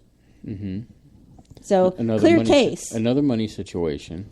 Now, contrast that to our next person, which I've always heard this name, Tokyo Rose. Mm-hmm. Never really knew much about it. Well, see, I just let me preface it this. I like watching old war movies. Mm-hmm. One of my favorite movies is the movie called Run Silent, Run Deep with Burt Lancaster. Let me guess. Submarine movie? Submarine movie. Burt Lancaster and Clark Gable. And got a thing for the subs. I do. I like submarine movies, but in this one, they're in the sub and they're picking up transmissions from Tokyo, and it's this woman coming on and she speaks English, and she's trying to convince the military personnel to give up their fight against Japan and all that stuff. And that voice is inspired in true fashion behind Tokyo Rose. So if you want to take it from there. Well, Tokyo Rose, who is she? Well, her real name was Iva Toguri. She is supposedly the most infamous Asian American traitor of World War II. But was she? Let's look at this. Mm-hmm. So she's an American citizen, and after she graduated college, she got sent there as a kind of like a vacation/gift by her mom to see a sick aunt over there. Mm-hmm. So she visited Japan, and she got stranded there after the attack on Pearl Harbor. Okay. She was forced to renounce her U.S. citizenship. She found work over there in radio and was asked to host Zero Hour, which is a propaganda radio show and entertainment program aimed at American soldiers.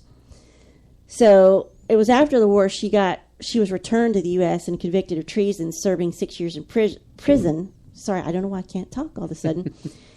President Gerald Ford. Let me take a sip. I don't know what's going on. Maybe I'm dry out. Sipping. There we go. So Gerald Ford pardoned her in the mid-'70s. Right. She died in 2006. Like I said, she was an American. She was born here on Independence Day, 1916. She was caught between two cultures most of her life, Japanese and American. Right. She wanted to be a doctor and attended UCLA. Like I said, she had a sick aunt in Japan, so her mom sent her over to Japan as a graduation gift. Again, there's no any sense I can see it like there's a premeditated idea to do something. So, well, the key thing here is that she was forced to renounce her citizenship, correct? And well, yeah. And it sounds like you have more there. Please. I have more there. I'm not going to stop there. Yeah, go ahead. I said she had a sick aunt in Japan, so she went to go see her. But Iva didn't like it there. She didn't like the food, and she just felt like an alien and like an outsider to that culture. Mm-hmm. But when the Pearl Harbor attack happened, she was stranded over there. So the Japanese secret police got her and demanded she renounce her U.S. citizenship and pledge loyalty to the emperor. She refused and became an alien enemy and was denied a food ration card. I guess they were using them over there, too. Mm-hmm. So in 1942, her family, was still part of the Japanese Americans that were rounded up into internment camps. Right. And she didn't know this at the time because she had no way to communicate. Mm-hmm. So over there in Japan, she got a job at a shortwave radio station transcribing newscasts, pretty, harmless. She got a second job with Radio Tokyo as a typist, assisting in typing out scripts for programs to broadcast to GIs in the southeast of Asia. Out of the blue, she was asked to host a show called 0 Hour, which was a program for U.S. soldiers. The idea was to demoralize the soldiers, saying that their women back home were seeing other men. She did call them boneheads, but she did not refer to herself as Tokyo Rose. She referred to herself on air as Anne or Orphan Anne. I guess the Tokyo Rose name came from the GIs that would. I'm sorry, you're waving at me like. The Tokyo Rose name came from the men in the South Pacific who imagined her as an exotic geisha-like woman based on her voice. She wanted desperately to return to the U.S., but she worked for the radio station 3 years. She met a Japanese Puerto Rican man and married him in 1945. So after the war was over, our army began to investigate her as a traitor because of her broadcasts. It became national news by 1948, and President Truman felt he had to act and charge her with treason. I guess he felt he had to make an example. So again, you've got the situation where we're coming out of a war, and I guess feelings are running high about the enemy, and they're like, "Oh, and just public opinion is out there about the person." Well, she did come back to the U.S., but as a prisoner. She went on trial in 1949. Now, the interesting thing about this is the jury that tried her never got any of the transcripts of the broadcasts, and they were divided on the outcome. But she was found guilty and was sentenced to 10 years in prison. Now, they say in retrospect, some people think that the witnesses in that trial were pressured to give testimony to make her a scapegoat, like, we just needed somebody to blame. Right. She served her sentence and was released, and she did find her remaining family in Chicago, and she lived in Chicago for 20 years. In 1976, she was officially pardoned by President Ford. She died in September 2006 as an undisputed American citizen. Well, in this situation, it's hard for me to call her a traitor. It is. Because don't know. It was one of those situations, wrong place at the wrong time thing. It's not uncommon that where you had many people were forced to renounce their citizenship and pledge allegiance to wherever they were at. Again, it doesn't sound like she went over there saying, "I'm going to show you," but it sounds like she was forced to me. Again, make up your own mind. But I just kind of pick these people because it's like this. Oh yeah, there's some of these people this is cut and dry. He knew what he was doing, or she knew what he's doing. And they were caught, and they suffered the consequences. They got what they deserve. Other people, maybe they got in a situation, and then the media blew it out of proportion, and the feelings of the time of we had an attack, we had a war, and then some other people are just pure evil, and then the other ones are just stupid and greedy and don't have a clue. So, which we'll get to some of those. Well, I do want to say that in this situation, I don't think she's a traitor. She was just in the wrong place at the wrong time.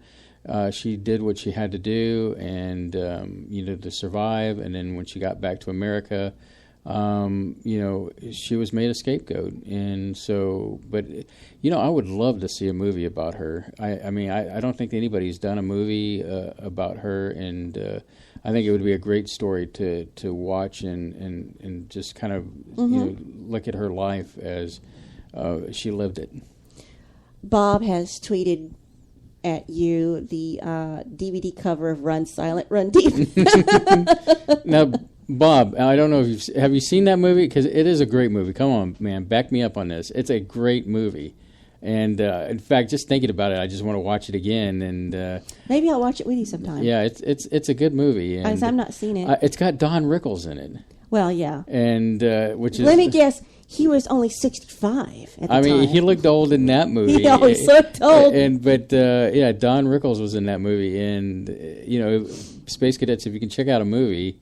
If you're into black and white movies of the past time, that ranks up in my top 10. Right in there with the Maltese Falcon, and maybe we'll just have a top 10 submarine movies tonight. Yeah, so I'll come up with that. Sounds like a wonderful idea, Surlana. We'll have to go that way. Oh, so anyway, Lord, I should keep my mouth shut. We got 5 more minutes here until the bottom of the hour. Do you? I don't know that I can cram this next one in 5 minutes. Okay, let me skip over. I can get one in. I can skip over because this is real quick. Okay. Robert Ford. he's probably the most famous outlaw trader in the history of the Wild West. Mm-hmm. Now, Robert Ford was a member of the Jesse James gang, and he's the one who killed the most famous American outlaw of the 19th century by shooting him in the back. Mm. Ford killed James not only for the $10,000 reward, but he planned to split it with his brother Charles, but he also wanted to do this because the Missouri governor had promised Ford that the brothers and their crimes would be pardoned. So he said, if you two go and shoot Jesse James, we'll pardon you for the murder. Mm-hmm. So after Ford murdered James, he didn't get the hero's welcome as he hoped, or even the entire reward. Instead, people called him a coward, he became a drifter, and he met his end when a fellow outlaw shot him in the chest, seeking fame for killing the ultimate coward traitor. Well, he was a coward that shoot Jesse James in the back. And he definitely betrayed the trust of Jesse James, because did him in because he was looking for to get out of the business, I guess, and looking for a little money and I guess a little bit of fame acknowledgement. So we have to ask the ultimate question again: traitor to Jesse James, yes, because he betrayed the trust of Jesse, and look what he got for it. Look what he got. Coward, yes, most definitely a coward. Any man that would shoot a guy in the West in the back was considered a coward, a yellow. What's the guy that shot a guy just for snoring? Billy the Kid. Okay. Yeah, Billy the Kid was another one. He dangerous guy. I mean, but I don't recall him ever shooting anybody in the back. But yeah, I would have to say Ford is not only a traitor but a yellow belly coward. So, with that said, so long, we're reaching the bottom of the hour. Man, we're popping these things off left and right. Mm-hmm. I hope everyone's having a good evening tonight. It seems like the chat session is jumping and jiving and welling, and that's always good to see. So, let's go ahead and take this next break. And you're listening to Spaceboy Universe on the SBU Network.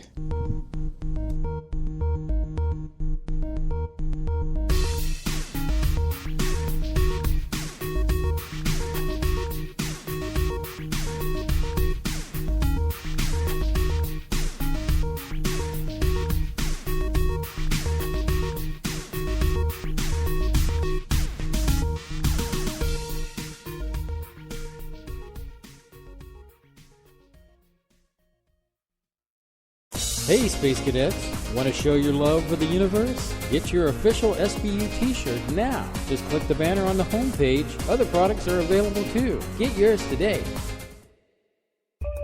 Hello, Space Cadets. This is Surlana, and I realize you are busy and can't always be there for our live show. Fortunately, our shows are available on demand on Spreaker, YouTube, iTunes, SoundCloud, Stitcher, and TuneIn. Just search for Spaceboy Universe. This is author Gordon Root. You are listening to the Spaceboy Universe. This is K28, and I'm listening to Spaceboy Universe. Hi, y'all. This is Lori calling from Texas, and I love listening to Spaceboy Universe. Rock on, Spaceboy. Hey there, this is Wendy. I'm listening to Spaceboy Universe. Hey, this is Elisha, and you're listening to Spaceboy Universe. Hey, y'all. This is Lorelai Jalil. I listen to Spaceboy Universe. Don't you? Tell your mom and them I said hi. The epic battle begins this Friday. Direct from ringside at Laser Death Melt. It's Bot versus Bot in Galaxy's 2-ton weight championship, where your challenger, Good Bot, will face the reigning champion, Bad Bot. You're terminated. Reserve seating starting at $30. 2-drink minimum, where ladies don't get in free. This is an SBU production. You're listening to Spaceboy Universe. Get your game on Spaceboy Universe.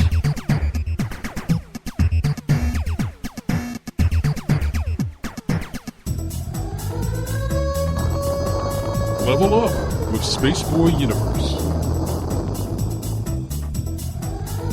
No quarters, no problems. Play it at Spaceboy Universe.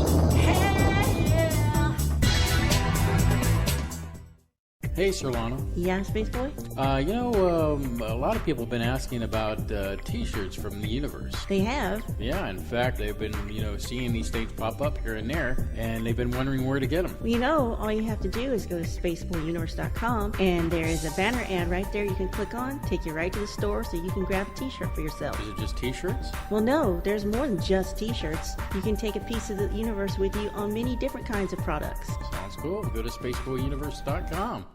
Hey, Surlana! What? If Spaceboy Universe was cheese, would you eat it? Come on now, it's a simple question. Maybe. Spaceboyuniverse.com.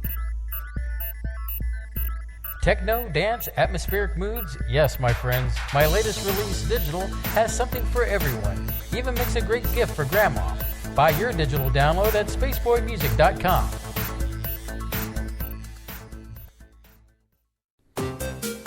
Check out the new podcast, Spaceboy Universe, where we'll talk about a wide range of topics from A to Z. And remember, it's my universe, and I'm trapped in it. What? SpaceboyUniverse.com. Hey kids, grab your milk and cereal. It's Spaceboy Universe time. Yay!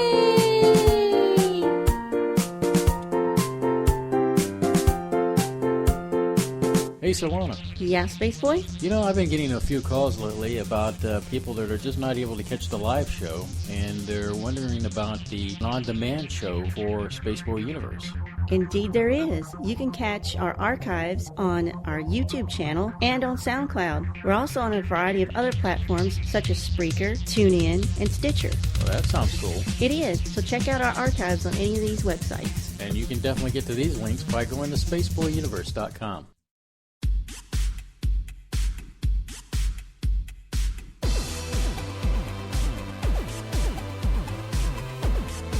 To call in, dial area code 713-701-5214. You are listening to Spaceboy Universe. Here are your hosts, Spaceboy and Surlana. Space Cadets, put your phasers back in their holsters. We will be opening up the phone lines here in the next 30 minutes. And also later tonight, we'll be letting you know who has won the grand prize sweepstakes that we were doing for the book. Tell them a little bit about the book real quick, Surlana. Well, I saw it once. What is the book? From what I can glean, it's a big hardback book that won't fit in a stocking, and it's an illustrated story of the Alien story. The Alien, the first movie. It'd probably be a nice I'm not the best person coffee table book that you could put down, but you could make a table out of it. Yeah, well, it is pretty small big. Table. So anyway, we'll be announcing that soon in the next hour here, and so smack a xenomorph with it. Yeah, xenomorph. I like that name. Is that not what they're called? Yeah, it's exactly what they're called. A xenomorph has attacked a colony, and is this going to be another bug hunt, sir? Hudson, get over here. Anyway, that's my little aliens thing. Are you having an episode? Thank you very much. Thank you. Spaceboy does sing from Aliens in Sing. So. It's like watching Shakespeare. Yes. Okay. Here's the following two people I'm going to mention. Mm-hmm. I'm like, as you say, what? Right. I can't do it as good as you. What? Yeah. The first one, I had never heard him referred to as a traitor until I started doing this research. So we're going to talk about Robert E. Lee. Yes, that Robert E. Lee. If your first name is Robert, you're suspect because there's a lot of Roberts on these lists. So, yes, the famed general leader of the Confederate Army that fought against the U.S. also fought for the U.S. Now, Lee was born in Virginia. He was the son of a Revolutionary War hero. He even married the great-granddaughter of Martha Washington. Could you get more American than that? Mm-hmm. He graduated from West Point Academy, of course. Right. He worked in Mississippi and in Texas building dams and dikes, and later he was a cavalry officer. He really proved himself in battle in the Mexican War and in 1859 with Harper's Ferry. So naturally, when the Civil War began, President Lincoln offered Robert E. Lee a command in the Union Army, but Lee turned him down because Lee felt he was a Virginian first and American second because Virginia was his home, so he felt he should lead the Confederate troops, which he did for 3 years of the war. Mm-hmm. So technically he was a traitor to the U.S. as defined by the Constitution, but this is the first time I ever heard him labeled as a traitor. Well, so what do you think? Well, this is a good one. Clearly, we are from the South. We live in the South. So I'm sure through history, you know, until very recently, you had the flags taken down of the Confederacy that were hanging over, like in Georgia and I think parts of Mississippi. And so, you know, and some statues have been taken down of Robert E. Lee, and schools have been started to be changed from, you know, that. So as growing up... Well, that's for a different reason. I know, but still, we still saw the, you know, these Confederates prominently in the South. So I would have to say that we have been shown a different light when it comes to these people. True. You know, not in the, you know, on one end you could say the negativity, but on other ends people have shown them in a different light where they were protecting their homelands, people where they lived. You know, it kind of is like you know, you might have an opinion that is pro North. But, you know, as a Texan, I would be inclined to come here to protect Texas because this is my home, you know. How would he have done that if he is a Virginian, he had his home in Virginia, but Virginia's in the South, so they're Confederate, and he's a U.S. general or a U.S. officer? How does he protect his own home from his own army? You know what I'm saying? Right. You know, maybe he was trying to avoid that. You know, I hate to draw parallels to present time when the country was divided, just like it seems like it's divided today, where you have just almost that 50%, you know, going on between North and South, and how do you decide which line do you need to be on? You've got brothers and sisters on both sides of the you know, the line, and so for him to make that decision, I'm sure he didn't make it lightly. Mm-hmm. I mean, I think what it came down to was, like you said, he put his state and his homeland, or when I say homeland, his state land before his country, and so he felt compelled to protect that interest. You know, it wasn't beyond the interest of the plantation owners, and, you know, I don't think that was his mindset to protect their interests, but he went on to protect the interests of protecting his home and protecting the people that he loved, you know. So, I mean, those were very tough decisions to make during that time, you know, and not all those decisions were, you know, clearly, you know, we can't really just say, yeah, he was a racist. He was protecting the South for, you know, and it may not have been that at all. It was just, it's kind of like, you know, I'm protecting my home because I love my wife and I like where I live, and that's all it comes down to. That's the only reason why I'm doing this kind of situation. It could be that, but, you know, we're not, you know, that's so long ago, and we're not there, and we can't read Lee's mindset in that sense. But we can draw a few conclusions that, you know, it came down to him wanting to protect his home and a place that he loved to be, and, you know, that is what it is. Again, I don't know. I didn't research that deeply. But once again, you bring up a good point. And, you know, in history, we don't, you know, you being from Louisiana and me being a Texan, you know, in school, you know, we weren't shown more of history because of, you know, the historical weight of General Lee and how, you know, he was. In other words, we might have been shown history through some rose-colored glasses. And so we look at Lee in a much different way than, say, somebody up north would. And so it's hard to, you know, come to terms in some aspects of, you know, what his mindset really might have been. And, you know, and they're always saying that history is painted by the winners of history, in wars. So that's true. So that one is a tough one, but I'm going to come down to it. I'm going to call him a traitor because he betrayed his interest. Go by the technical definition. Yeah, he clearly betrayed the United States and went to bat for the other team. So in this situation, I had to call him a traitor.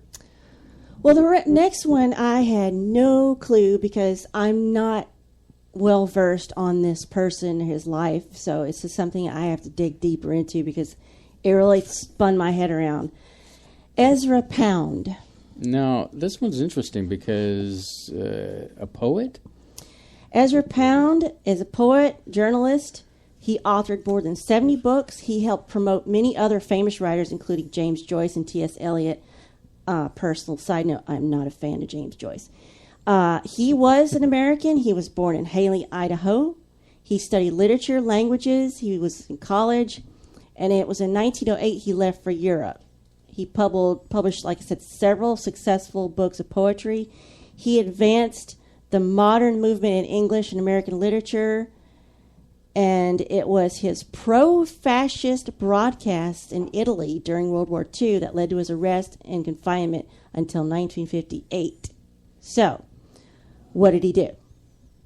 First thing is, I never heard of him being labeled as a traitor because I just didn't know that much about him. So, here's the bizarre thing. In 1949, Ezra Pound was awarded a poetry prize, and with this prize came $1,000. Mm-hmm.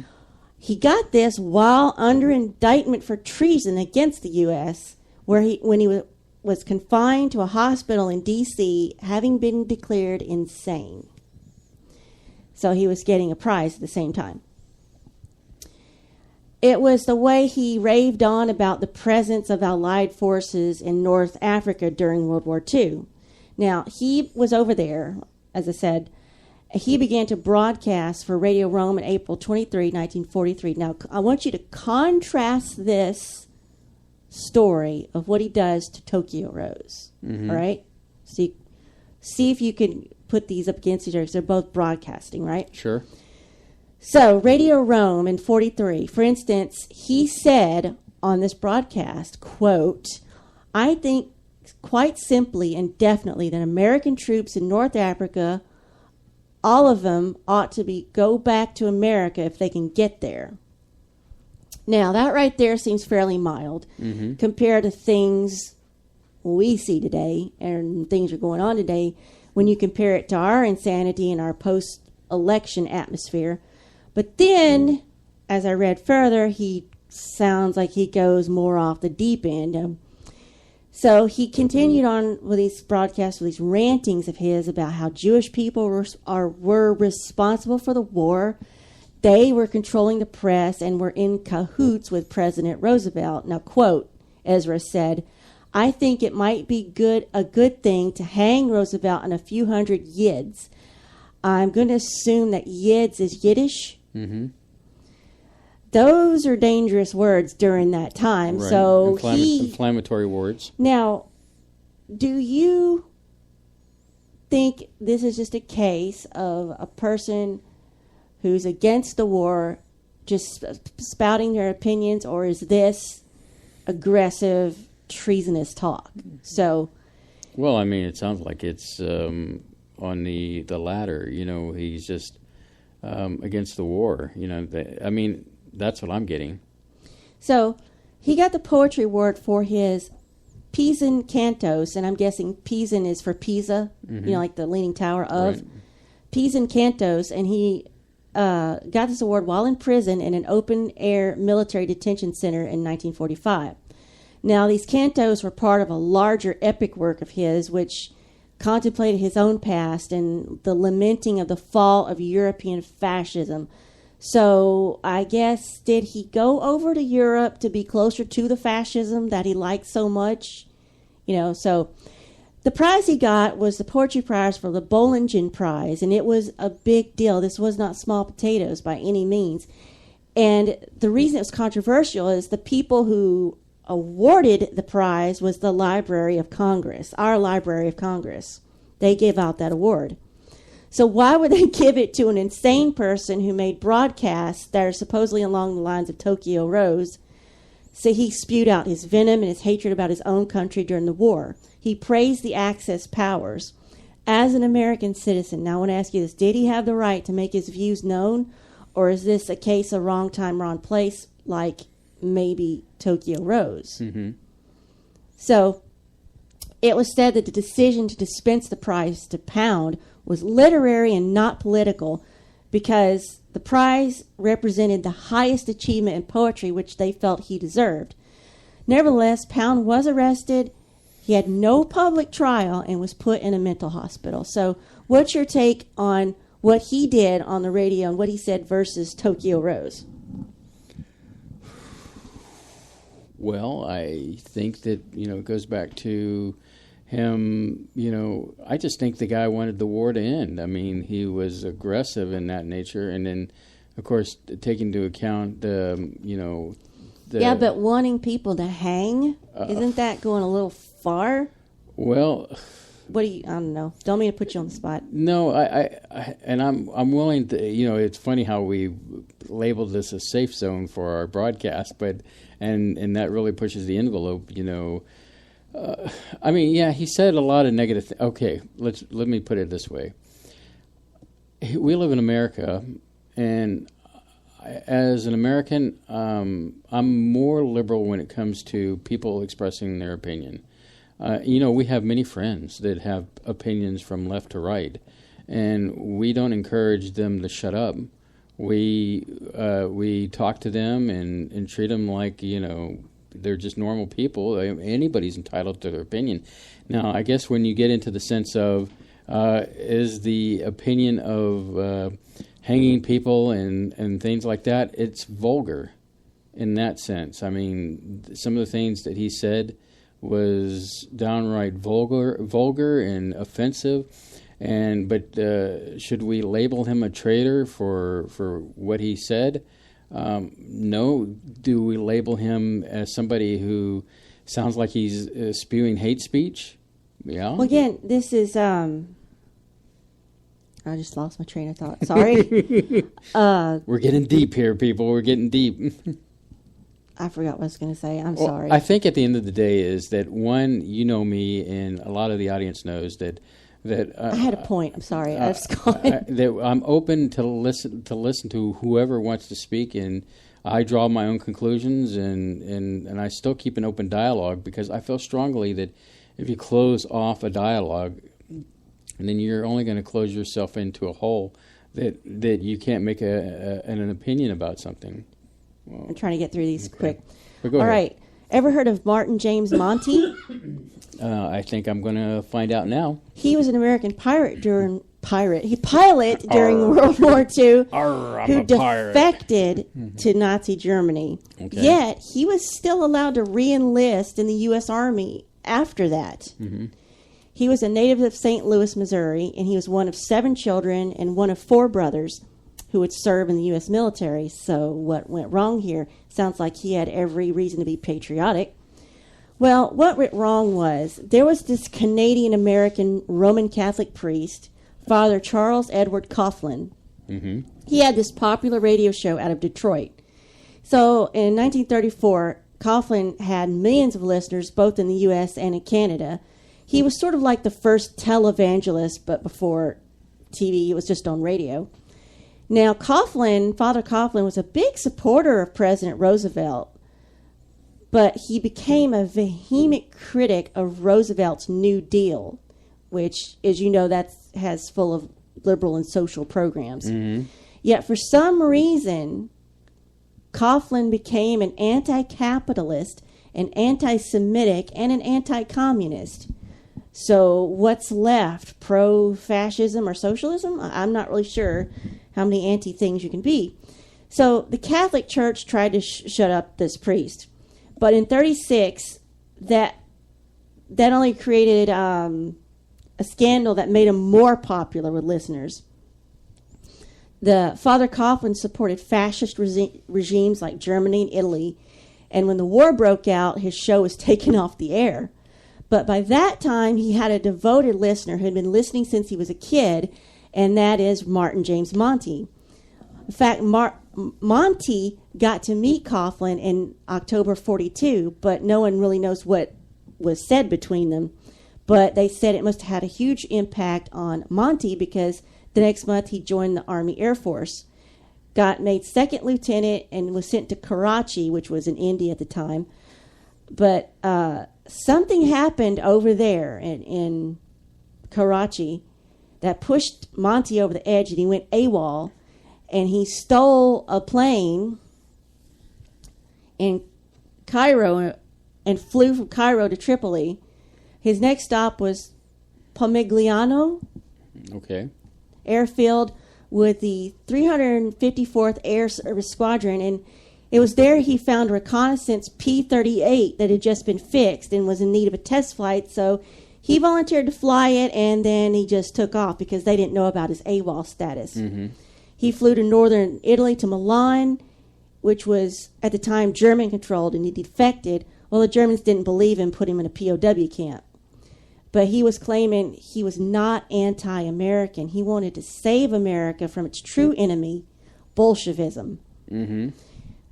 Yeah, this guy's a piece of work. So the Germans took him to Berlin, because I guess he'd been running his mouth, and they brought him to the SS Stardarte Kurt Eggers studio, which was a propaganda arm of the Waffen SS, where defectors worked. Now, again, contrast this to Pound and Tokyo Rose. He began to make radio broadcasts, doing the same thing as Coughlin did over the German radio. This is where he met another defector, Axis Sally, or Mildred Elizabeth Gillars. She was an American who married a German and got stuck over there when the war broke out.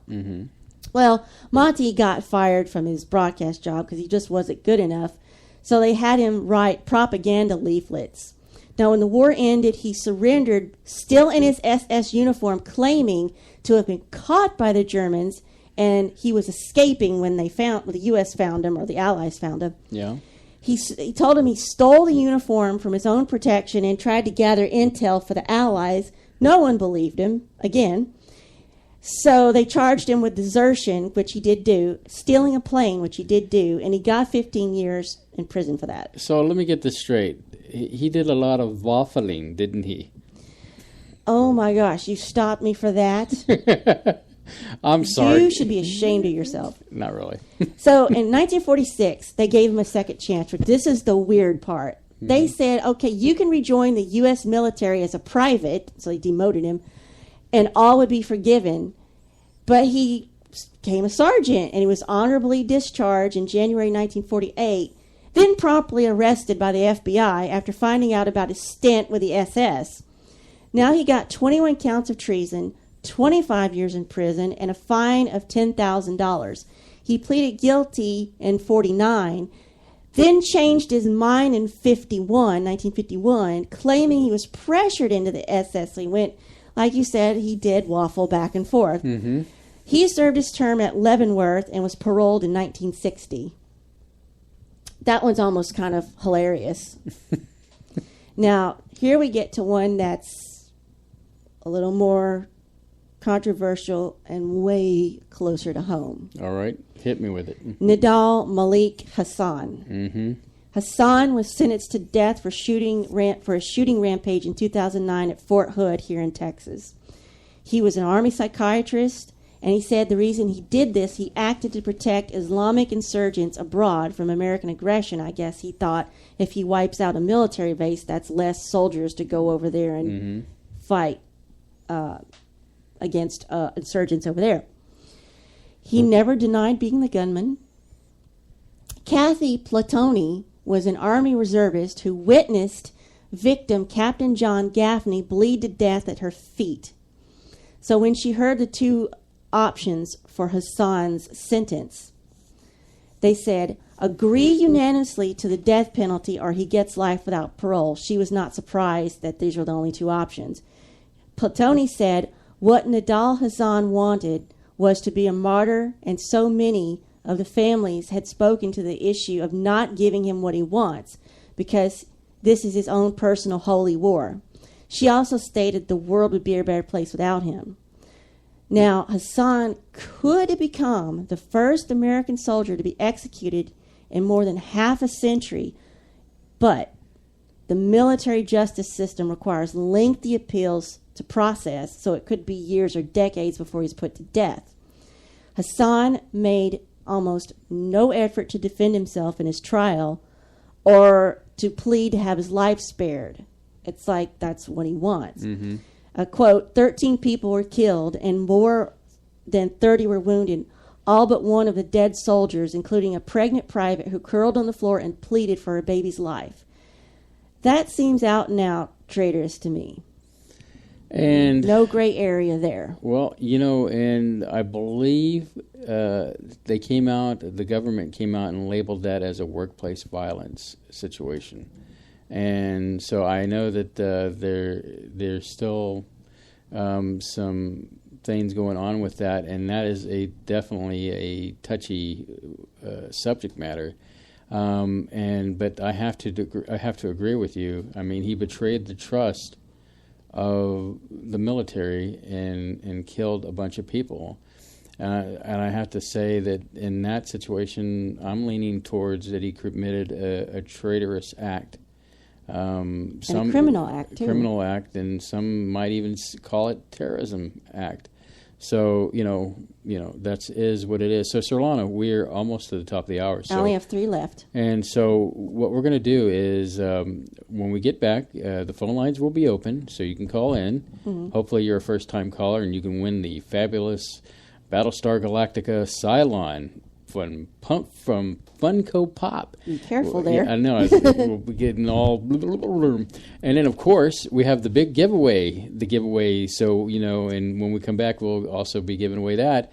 And, we'll wind everything down with the last few traders that we got on our list. And hopefully Surlana will put up with another joke or two from me as we continue on. I don't know. And we'll go from there. So, as always, you're listening to SpaceboyUniverse.com on the SBU network.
Yeah, you're listening to the Spaceboy Universe. A little Spaceboy music action going on there. I like that song, Surlana. It was we're not paying K28 for those little advertisements in the chat. He's doing that on his own. What is he doing?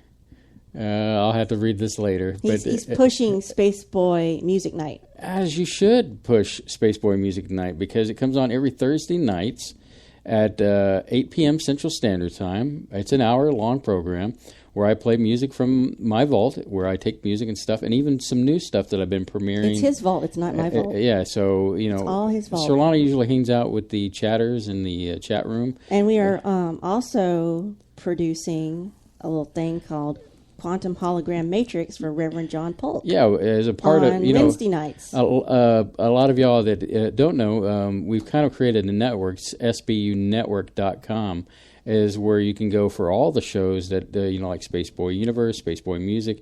But we're also helping Reverend John Polk with the Quantum Hologram Matrix that comes out on Wednesday nights at 7 p.m. Central Standard Time. It's a great show. You should tune in, support the universe in the sense of all these different shows, and we're working on maybe getting a few more shows to add to that list. There will be. We've talked to John. He will have a show next Wednesday. You will have Spaceboy Music Thursday, and we will be on the 26th as usual. Mm-hmm. In fact, I don't think we're taking off any time. I think we'll even be broadcasting December 24th. It might just be you, me, and a random stranger listening. K28 probably. Yeah. And then, of course, we'll also be broadcasting the New Year's Eve. And we'll be doing a prediction show like we did last year. Because we have no life. Oh, it's not true. Our life is the Space Cadets. And, we share our love with them every time we come on. Right, Surlana? Yes. Yeah, she's telling me. Somebody said live. Yeah, all that will be live. Yeah, live, not pre-recorded. Or live. dead. Live, actual people talking and communicating, and you can call in. So, yeah. So with all that said, let me help wrap this up. Let's wrap those three up because these three are fairly well known, and I'm not getting deep into it. Sure. I just sort of, again, just contrast. Is this cut and dry? Is it a gray area? Is it premeditated? Okay. Now, I had always heard the name Hanoi Jane, kind of off and on growing up, but I never knew what that meant or what she was supposed to have done. And I you know what? I'm still unclear on it. You're referring to Jane Fonda. Jane Fonda. The actress Jane Fonda Barbarella, daughter of Henry Fonda. Right. So, when I started to research her, one of the links that popped up when I put in Jane Fonda Hanoi, or I put in Hanoi Jane, just Hanoi Jane, was Snopes.com. Mm-hmm. Now, Snopes.com, if you don't know, is a website that's well known for debunking rumors and gossip. Now, let's say you come home or you're on your phone one day and you get an email from your cousin who heard that somebody's going to do this, or, it's one of those mails you get, like, it's just these crazy rumors. Mm-hmm. So the first thing you do is go to Snopes.com, you put in that crazy rumor thing, and usually you find out it's false, and they give you all the data on why with reputable sites. And then you could take that link and email your bonehead cousin who's misinformed and say, no, that's all a lie, it's made up, and that's what this is for. Usually in my case, it's my Aunt Pookie that sends me an email about something that's happening, and, bless her heart, 78 years old, doesn't realize what's going on, takes the internet for truth, and I generally have to go to that site to send her a link to say, hey, look, this is not true, this is what's really going on. It's a great site to do that. Well, so I decided just go to Snopes.com just to see what she has to say. So, one of the things she says on there, although Fonda's actions in visiting North Vietnam were sufficient to earn her the wrath of many Americans, in the years since those events took place, they have been embellished to the point that one tale most commonly associated with her Vietnam trip is an incident that never took place, a tale about U.S. prisoners of war, POWs, who furtively slipped messages to Fonda while she was meeting with them, and whom Fonda promptly betrayed by taking those messages and turning them over to the North Vietnamese captors. which supposedly resulted in several of those prisoners being beaten, tortured, or killed. Now, according to Snopes.com, and that's SNOPES.com, no POWs were tortured for declining to meet with her, and now no POWs were secretly slipped her messages that she turned over. Now, Colonel Larry Kerrigan said, who was there, it was a figment of someone's imagination. Now, he was shot down and spent time in a POW camp over there. Still, there are those who are angry that she never atoned for her behavior. Now, in 1988, she publicly apologized to Vietnam veterans. This was televised, but some questioned that apology because it came right on the heels of an event where some vets were interrupting a film project she was working on. So they say, did she apologize so she could get on with her job? Mm-hmm. She apologized again in 2005 when her movie that she was in, Monster-in-Law, was being released. Again, strange coincidence.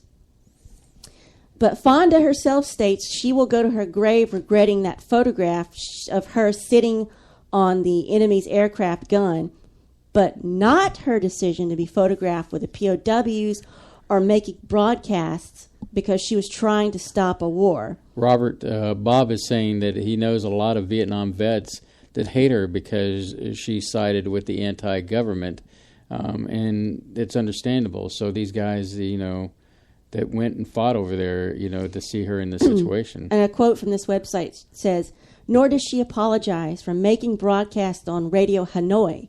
Our government was lying to us, and the men were dying because of it," she said. "And I felt I had to do anything that I could to expose the lies and help end the war. That was my goal." So I know you got more there, but no, I'm done with her. This is a good example of going back to Snowden. Do we compare her to Snowden in the sense of disclosing lies that the government is going on and was she being a traitor or a whistleblower? A whistleblower. And depending on which side of the fence, again, you are on history. The vets. I know. I have to look into this deeper. I know vets too that look at that point in history and say that she was a traitor and for hanging out with the enemy from their perspective. But then you had, during that time, the late 60s, early 70s, it was my parents, generation trying to promote love, not war, and going against the government, it was a very dramatic time in history. So, anyway. Sorry, I was thinking about a conspiracy theory. Sure. I will enjoy that conspiracy theory later. I've told it to you. Yeah. Now, the next one, I knew part of his life because it's famous because of a duel, but I didn't know what he did afterward. And of course, I'm talking about Aaron Burr. We're going to get historical now before we get finished. Now, I'm sure by now you've guessed who's going to be the last person on this list because he's the most well-known U.S. traitor, and his name is synonymous with traitor. And I'm not going to spend a lot of time on him. But first, let's talk about Aaron Burr. Who was Aaron Burr, if you don't know? He was a former U.S. vice president. He was arrested in Alabama for charges of plotting to annex Spanish territory in Louisiana and Mexico to establish an independent republic, meaning he was going to go in there and take it by force illegally, these territories. Mm-hmm. So Burr was Thomas Jefferson's vice president. Now, something you need to know about this time in history, you know how somebody will run for president and they'll get elected as that party's candidate. And then once you're a candidate, you get your running mate for vice president. They didn't do it back in this time period. You ran separately. You had to get voted to be vice president, just like voted to be president. So Burr was Thomas Jefferson's vice president, and then during their term, Jefferson grew apart from Burr. Jefferson didn't support Burr's renomination as vice president. So this is back when the president and vice president were elected separately. So a group of disgruntled Federalists enlisted Burr into their party. Alexander Hamilton That's okay, dear. delivered a smackdown publicly about Burr to the press, saying, "Burr is a dangerous man and one who ought not to be trusted with the reins of government." Well, Burr said, "I want a public apology," but Hamilton said no, so that's why they dueled. Now, a little side note. It is acceptable to fire your weapon in the air instead of at your opponent. Thus, you're having satisfied the rules of engagement. Yes. It's an honorable way to duel as long as you show up and at least fire a weapon. Now, I have links to rules of 18th, 19th century dueling if you're interested, but I can't believe you're interested. Burr wanted to kill Hamilton, so he did, where Hamilton was doing the gentlemanly thing of firing straight up in the air. So this is pretty much, that duel ended Burr's political career. So this is what happened. He runs off from that duel, and he took off to New Orleans, where he met a guy, U.S. General James Wilkinson, who is an agent for the Spanish. Yeah. No one knows to this day exactly what these two plotted, but it's speculated they wanted to establish an independent republic in the southwest of the U.S., seize Spanish America, and create their own republic. So Burr led a group of armed colonists toward New Orleans, and that set off the U.S. authorities, and they said, "Oh, we better investigate this." Well, while they were starting to do that, Wilkinson said, "Yeah, it's all Burr. He's doing this." And he tattled on Burr and accused him of treason, so he flip-flopped around too. Right. So on September 1st, 1807, Burr was acquitted on the grounds that, although he had conspired against the U.S., he was not guilty of treason because he had not engaged in an overt act, a requirement of treason as specified by the Constitution. Nevertheless, the public opinion condemned him as a traitor. So legally he wasn't, but opinion's all that matters. In the eyes of the public, he was a traitor. So he spent several years in Europe before returning to New York and resuming his law practice. So last but not least, of course, we know Benedict Arnold is synonymous with traitor. He was an early American hero of the Revolutionary War. He fought bravely for this country and this nation's freedom. He would later become infamous for switching sides and going to fight for the British, and this is the main reason Arnold's undeniable contributions to American independence are largely underrepresented in popular culture today. So he did a great job. He had all these things, but what happened? He was a skilled leader. He was considered to be brave. He fought at Fort Ticonderoga in 1775. He was distinguished. He gained the support of George Washington. However, he did have some enemies inside the military. He racked up some debt. He was off living the high life with a second wife in Philadelphia. So he was a baller, as we'd say. So he had some money problems, and also he had this growing resentment because other people kept getting promoted over to him in the U.S. Army. So those were some factors that started his road probably to these treasonous acts. So what did he do? He was given command of West Point in 1780. So when he got command of it, he contacted the head of the British forces, Sir Henry Clinton, and proposed, "Hey, why don't I just give you West Point and all it's been?" And then he made a traitorous pact that same year with British Major John Andre. Arnold was supposed to get money and a high position in the British military. However, their plot was discovered. Andre was captured and killed. Arnold fled to the enemy side, the British, and ended up leading British troops in Virginia and Connecticut. But he ended up moving to England. He did not get anything he was promised by the British military. He ended up dying in relative obscurity in London, June 4th, 1801. So I don't think he got punished necessarily for being a turncoat. Mm-hmm. Thus concludes tonight's history lesson. But he got karma back at him. So, yeah. Bonus points? Bonus points. Who is considered the greatest traitor of all history of all time anywhere? And that goes to our space cadets in the chat room. If you're listening, who is the greatest traitor of all time? And you can call in now, 713-701-5214 for first-time caller. First-time callers, but we're going to announce the winner. I forgot all about the Alien book. Yeah, so if you're listening and you're in the chat room right now, the question is, who was the greatest traitor Of all history. Of all history, not just the U.S., of all time, everyone, everywhere, in perpetuity. Yeah. Let's see who gets that one. In fact, when Surlana asked me this question, I guessed wrong. I really did, but and I couldn't believe it. You're good, though. It was a good guess. Yeah, it was a good guess. Somebody just got it. Yep. Judas Iscariot. Yes. He betrayed Jesus. You want to talk about the ultimate backstabber. Just an FYI, my guess originally was I guessed Brutus from who stabbed Julius Caesar, and I didn't even think about going back that far. Mark Antony. Yeah. So, congratulations there, bloke. I wish you don't get anything. You don't get anything. Just he's super smart, and he was first.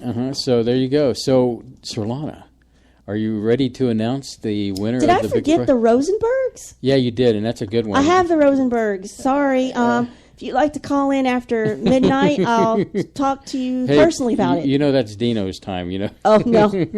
So let's Dino will probably school us about it. Are you ready to announce? Yes, let's pick. I got the names, I got the list, I got the randomizer. Okay, so let me hit this.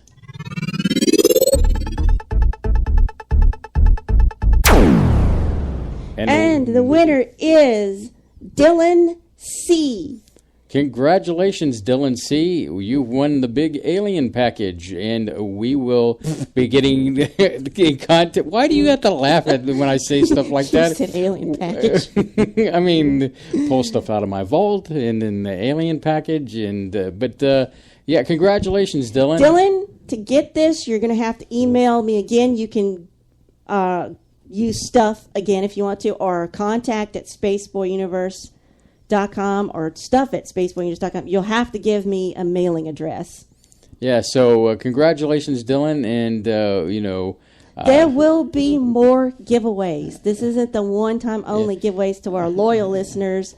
I'm thinking of getting a loyal listener giveaway for our next big one. Mm-hmm. So that means that we're trying to encourage new listeners with our new caller giveaway, and so everybody will have something. Yeah, so they're new.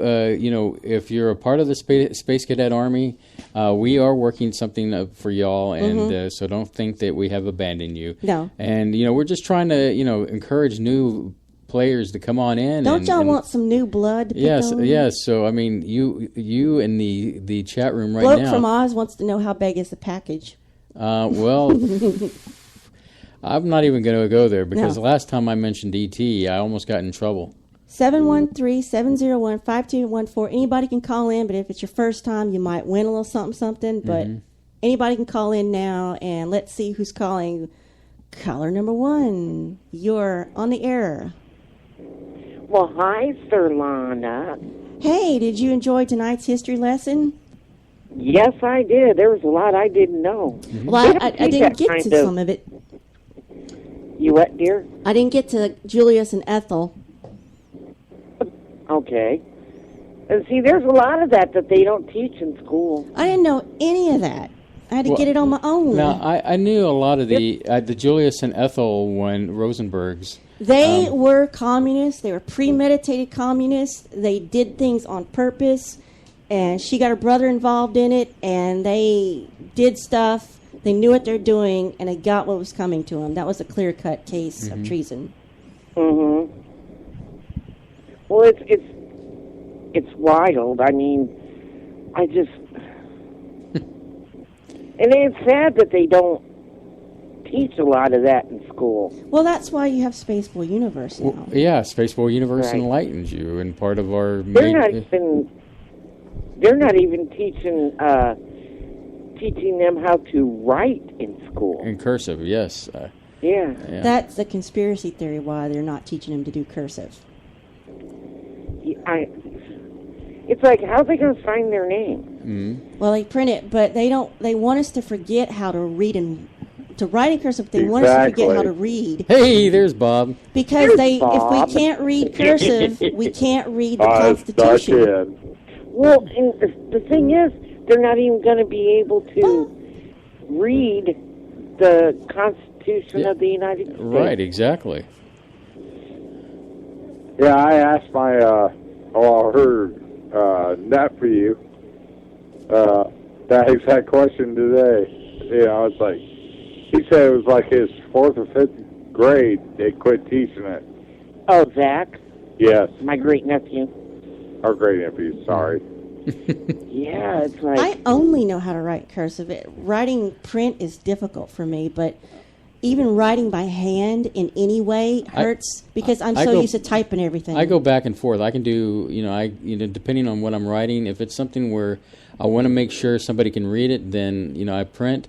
But, I still write in cursive and, Now, that's the way I am. I go back and forth. I don't Mine's always been like a doctor. Yeah. Bob should have been a doctor. Well, He couldn't even I'm going to read say this between us. Surlana does have the worse penmanship than I do. the both of us. I've always had Thank you, sister. I've always had it. But it's getting to the point where I don't have to physically write by hand. Everything I do is on a phone, on a computer. So when I actually do have to write, it's like my muscle memory is gone for writing, and it physically hurts to write. I got a big old knot on the end of my finger that from as much as, I still write a lot. I take notes. I like being analog, but at the same time, I like doing things digitally. I've been in, I guess my lifespan covers a time when cut and paste meant you cut something out of a piece of paper and you pasted it, and then made a photo. Yeah. And then now it's cut and paste in Windows or Ubuntu or depending on whatever flavor of operating system you're using for your computer. But I straddle both ends of those equations. So. Bev and Bob, do you have opinions like, you don't have to say what they are if you want to, but like on some of the top people we covered where you thought, well, yeah, that's clearly they're a traitor, or I'm not so sure about that? I mean, did you already know and have decided opinions, or were you forced to think, or?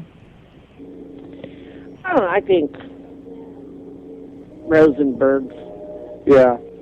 Yeah. Premeditated. Those are the ones I first think of. That's why I posted them earlier. And Jane Fonda. Mm-hmm. Yeah, we got a lot of friends from Vietnam. So. Yeah, we do. Yeah, some of my family goes back to the Vietnam era when they were enlisted, and Jane Fonda does come to mind. Of course. Get my dad started on that. Oh, yeah. So, and then Tokyo Rose always pops in my head because, I watched a lot of World War II movies, and I'm fat. Oh, yeah. I love that time period as far as movies are concerned. I just don't feel like she went over there with that purpose. I feel like she was trapped. With the Tokyo Rose? It just feels, but I could be wrong. I don't think she was a traitor. I think that it was one of those situations. She was just in the wrong place at the wrong time when the hat fell, and not like Jane Fonda, on the other hand, where went over there getting photo ops with the other side, so I had to lean towards, and of course the rumors that were led that she was sending messages and stuff like that to the enemy and comforting the enemy. Tokyo Rose, yeah. See, I never really believed that. She was sending messages on the radio. Mm-hmm. Oh, Tokyo Rose? Yeah. No, so they say. Huh? So they say. No, Tokyo Rose was that Asian American that went to Japan to comfort her. Yeah, exactly. Yeah, and then Jane Fonda was broadcast out, but now it's Yeah, and I was talking about Jane Fonda, passing messages and comforting the enemy and all that. That's stuff. why I was saying contrast some of these. I never heard that part either. Mm-hmm. No, what I heard about her was mainly stepping out against the soldiers. Exactly. Yeah.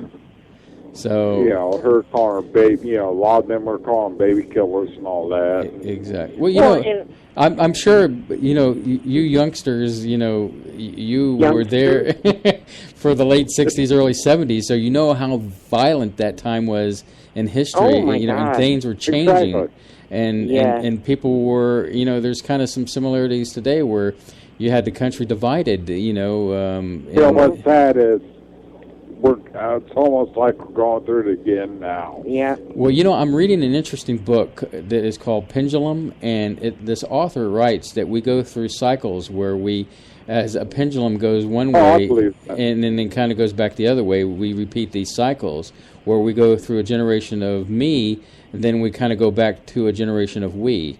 So, well, you see that now with one party votes for one party, mm-hmm. and if they find out another party votes for another party, that they're being attacked for it, and it's what's sad is no matter what, this country was built on this democracy, and that how I'll put it, that it's done right, but unfortunately these people want to take it to the extreme. Exactly. Yeah. Mm-hmm. Well, and what's really sad about any vet, our government more or less turns their back on them. Indeed. Especially with the I don't mean Vietnam. to make it political. I'm sorry. No, that's okay. That's okay. We try to avoid that. Vet. Yeah, it's hard not to do the subject without some but political. It's history repeating itself in a way. Exactly. Yes, it is. Well, and look at all the trouble over in the Middle East. Mm-hmm. It's a mad world we live in, and we can. Yeah. Well, guys, we got some other callers calling in, but I'm sorry, man. I'm sorry. That's fine. No, but it's great to get a double hit from you guys, and we hope you enjoyed. We love you love to death, guys, and man. so we love the picture you posted, Bob, and Bob, the trendsetter. Yes, the trendsetter with the Spaceboy Universe T-shirt. All I right. had to put it out there. All right, We guys. appreciate it. We love you. You guys have a good one. You too. Love you guys. Bye-bye. Him back. Bye. Bye. Bye. Okay, second caller, if you're there. Yes, I am. And this was be Fran because we just talked to Bev. Yes, it's time to. Oh, you're so smart. Oh, I'm getting there. Now I'm getting confused. So I'll be discombobulated I'm calling later. him because, all that Hanoi Jane crap. Mm-hmm. I was in my teens when that was happening. Okay. I mean, my middle teens, like 15, 14. And I was so against the Vietnam War Mm-hmm. that I bought into all of it. Because I was a kid. Right. You were impressionable at that time. Exactly. But when my father came back from Vietnam, right in 1968, 69, somewhere in there, I asked him, "What'd you think?" I had been out I lived on an Air Force base for years, all my life, basically. And when he came back, I said, "What did you think about it?" And he said, "Stupidest goddamn war I ever saw." So I was vindicated. Mm-hmm. I just went, okay, well, if my father says it was a dumb thing going on over there, then yeah, it must be. But I never held any animosity towards the soldiers that went. Mm-hmm. I never had any of that, and when the Vietnam soldiers came back and people were greeting them at the airports and spitting on them, I was ashamed. Mm-hmm. And some of felt those were like, drafted. Oh my God! Right? Mm-hmm. Yeah, Some didn't have a choice. Some of them didn't have a choice. They were drafted. Exactly.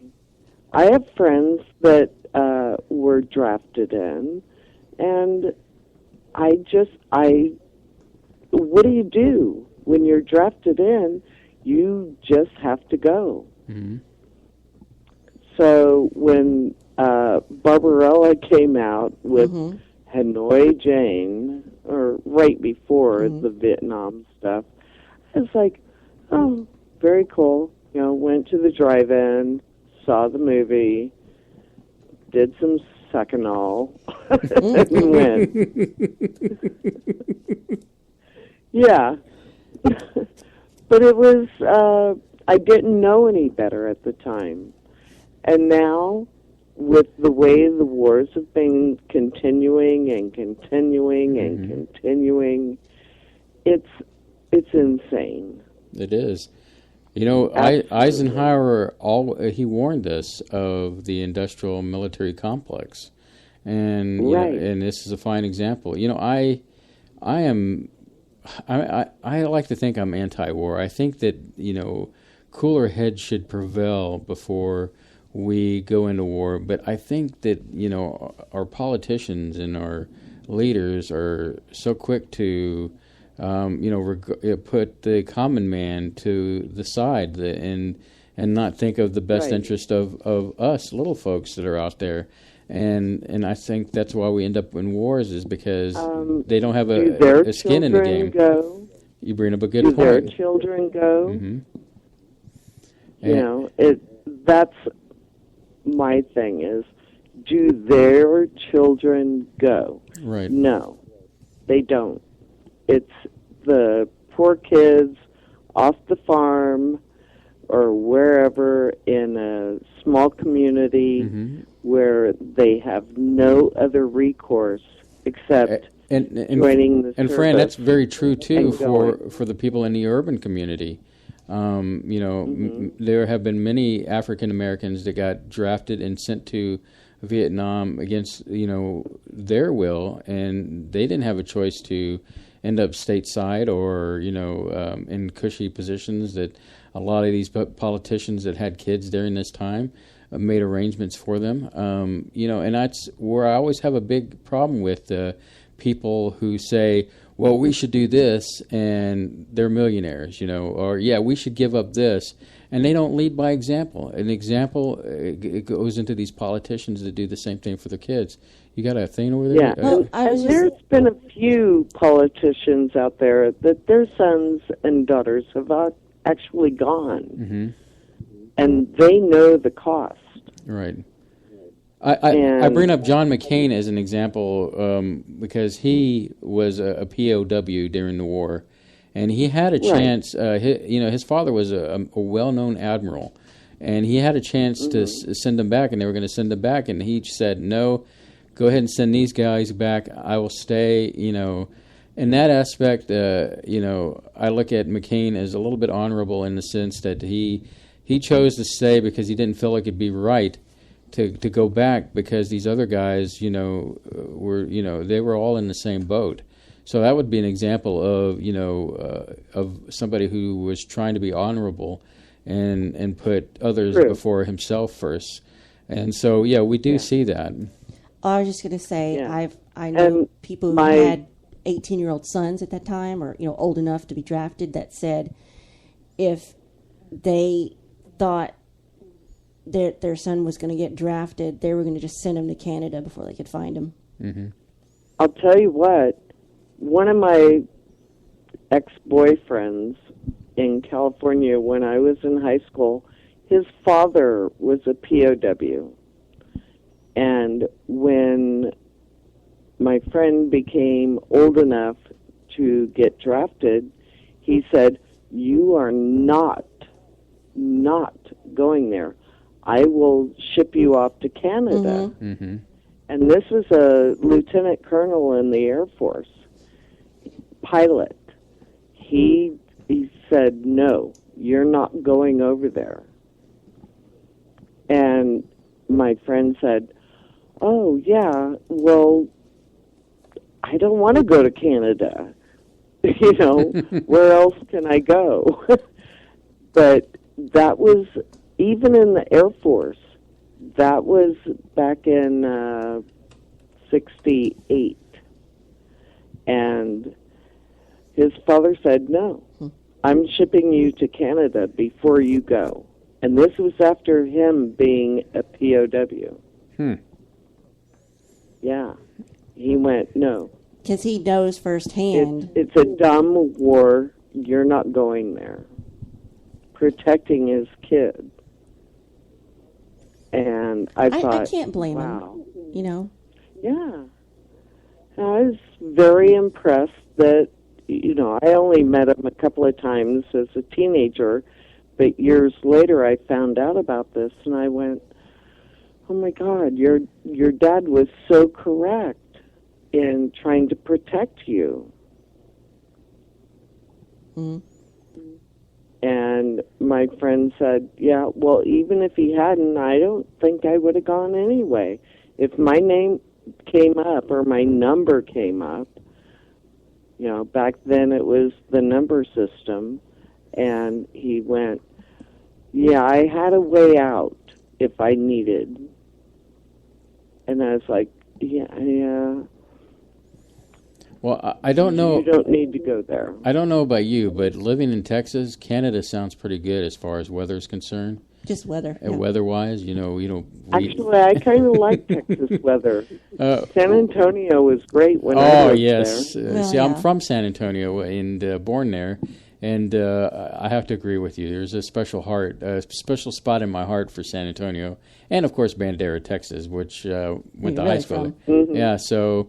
But I liked Arizona when I've been out there several times, and nothing better than a dry heat. No humidity. You betcha. Yeah, see, you betcha, right? Yeah, you can die equally in wet or dry heat. But it's kind of like every once in a while, it'd be nice to have an actual winter here. Which we're probably never going to get. Well, we're having our 4 consecutive days of fall. We're so excited. It was actually quite nippy today. Mm-hmm. If you went into the shade. Gee, we had like 2 weeks of fall here, and now winter is setting in. It's a kind of thing where one day this week, the low was 47 degrees Fahrenheit, and the high was 80. So you're in a jacket in the morning and a tank top by the afternoon. No wonder we're all sick. Sneezing and coughing. I was at, yesterday in the morning, I was in Prescott, Arizona. It was like 29 degrees. Wow. Nice I weather. know.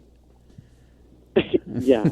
AC outside. I was going crazy, I need to get back to Cordis. And it was 47. Well, Fran, did we didn't piss you off with our subject matter? They were just like, yeah. Or is it more just no commentary? No, okay. Not at all. Good. I never. It's really hard to piss me off. No, I was just trying to present things like, look at this one. Compared to that one, this one was clear cut. This one was not so clear.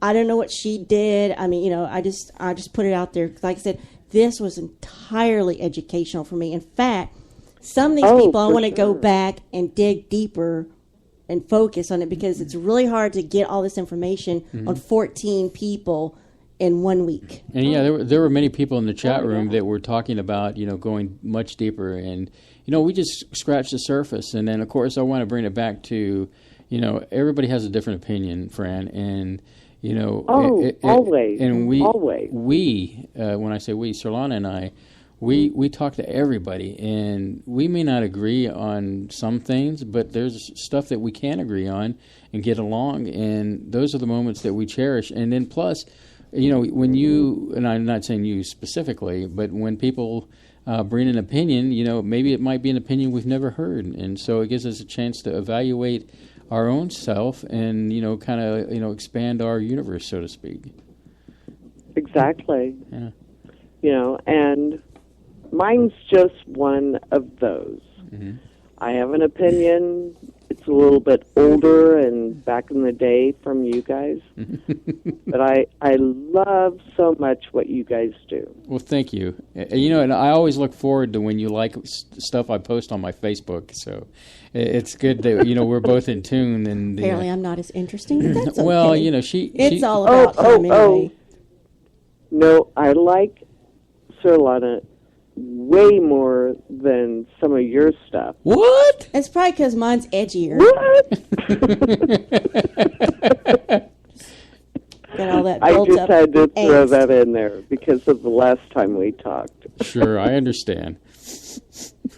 But, it's always good to hear from your friend. And, like I said, when, Or as we like to call you, Bev 2.0. Bev 2.0. And we never talk about Fight Club.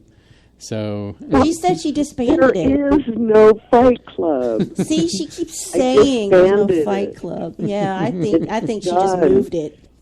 I think No, actually, it's all Trivia Club now. That's a good club to be With in. fist fights. It's all trivia. All right, friend. Well, we appreciate you calling the universe tonight. Glad you were entertained or informed. And or know that we love you, dear. I love you guys too. All right. How many other shows end on their phone calls end on "I love you"? I love you, man. I love you, woman. You guys are nuts. Yes, we are. That's why I love you. And get a load of this before you leave. K28 had an opportunity to have dinner with us when he was here in Houston, and because he wanted to. We didn't force him. And the funny thing is, there we are sitting across from K28, and he says, "It's like watching the show live." So we are. What you hear on the radio is exactly who we are. So what you hear is what you get. No fakery going on here. I know that. That's why I call in every once in a while. It's so real. It's so meta. All right, dear. We'll talk to you soon. All right. Thank you, Fran. Bye. Bye-bye. I love Fran. Who doesn't love Fran? But then you've got. Are you there, Dino? Good evening. Hello, Dino. How are you? I like to bring him in and just let him sit. Yes. Stew. But he's an expert caller. He knows when he calls. He's got patience. He calls in. He knows if he hears some voices going on, he waits. He's in for the game, and he goes in for the attack. So, Dino. If he was here, I'd give him some corn chips. Barbarella, I caught that, man. Well, I have Netflix, and I hadn't seen the movie in years, and I kept saying, man, that was a great opening, because when I first saw it, I was a young man of 19, and it was just one of the hottest things I'd ever seen in a regular movie. So, yeah, I mean, what can I say? I'm hopelessly heterosexual. But that's nice what you said just a minute ago. I wish that more people who had talk shows, would be a little bit more open to opinions of others, because just because you have a show doesn't make you right. And then end the call with "I love you." Yeah, I mean, you don't get much of that, but I mean, you are real people, and maybe it's the dialogue that helps among two of you who are related, and not just two people in a studio or someone who wrote a book and comes in and wants to blab. Well, it goes to one of our shows that we did fairly recently, Dino, when we did Stan Romanek, and we went out to just give him a fair shake and kind of present the evidence. And it was great that he called in. That was jaw-dropping. We didn't plan that. It's not scripted. But the point is that, we felt like, a lot of people were just ready to pull the trigger and say he's guilty. And without actually looking at the evidence. Mm-hmm. And that's how we approach things, is that, we want to hear you out and let the audience decide. And of course, you've gotten to know us off the air. And we're generally who we are. We say who we are. We generally like to listen to everybody's opinion and kind of grow from that. And, and like I said, we may not agree with you, but there's going to be other things we can agree with you, and let's build a relationship around that and just have a good time doing what we're doing. Well, I mean, that's the thing. I mean, any of these programs like this that are dealing outside of supposedly the political realm and in the heuristic, not the heuristic, but the esoteric realm of things that you cover, and some other shows, many on the internet. What makes it unique is how you treat your listeners, and because they are indeed part of the show. And like, for example, on tonight's show, usually I pay a little bit more. I was paying attention, but I wasn't able to type. I was cooking my special Italian beans because it's a cold, rainy night here, and that's what I do when I don't go out. And so the topic tonight was, traitors, and that was interesting, and I think you could... We knew you'd be interested. Yeah, you could almost do another show, because there's more. The thing that hit me about all of it was you can, just like you were just talking about, you can accuse someone of something, just like some people felt about Stan or about, child molesting or whatever it is. There are emotional issues. But a show like yours and like these shows are supposed to be is to get beyond that, not to just be emotional, but to explore and research the options and the subjects. And, what causes someone to be a traitor? That's the thing that came to mind to me. I mean, there might be some people that are deranged, and there might be someone else who maybe they turn because they were offended or given an injustice, and so they turned. Like Benedict Arnold was offended. He didn't get his rank and all that stuff. The other guys were getting money and jewelry and diamonds, and some of them were just born contrary to the ideas of this country and decided, let's just sell it out because it's against what I believe in, or what they believed in. Yeah, I mean, that's the thing. I mean, I heard on another show, I think it was Cassidy's show, they're talking to two individuals who are reworking the Zapruder film. That might be something we might want to explore on this show. The Zapruder film? But, yeah, and showing that maybe some of it was indeed doctored even back in the day before computer graphics. And the whole point being that there different opinions, and these two guys were arguing, even though they both kind of agree that something about the JFK assassination, has not been revealed, and they had different ideas. But like the whole idea of having someone do something against something. Yeah, there are some people that want to be 007 and really enjoy being a double agent, so to speak. And that is a psychological malady, I think, that goes back maybe to childhood. But what Jane Fonda was brought up, and I don't think it was great what she did, but I understand why she did it, because I was around in those times, and my draft number was very low for Vietnam. A lot of young men forget nowadays that you were like conscripted when you got out of high school. And it put your life on hold for a lot of people, and it ruined a lot of lives for people who were afraid to fight back to the system or to be a resistor, and so forth. They went, and I was talking to one friend tonight who he's in Colorado. I'm trying to get him to start listening to your show, and he's an artist who's holed up in his condo in the snow, because I won't say the person's name, but it messed him up. He went in the last year of the war. He was drafted.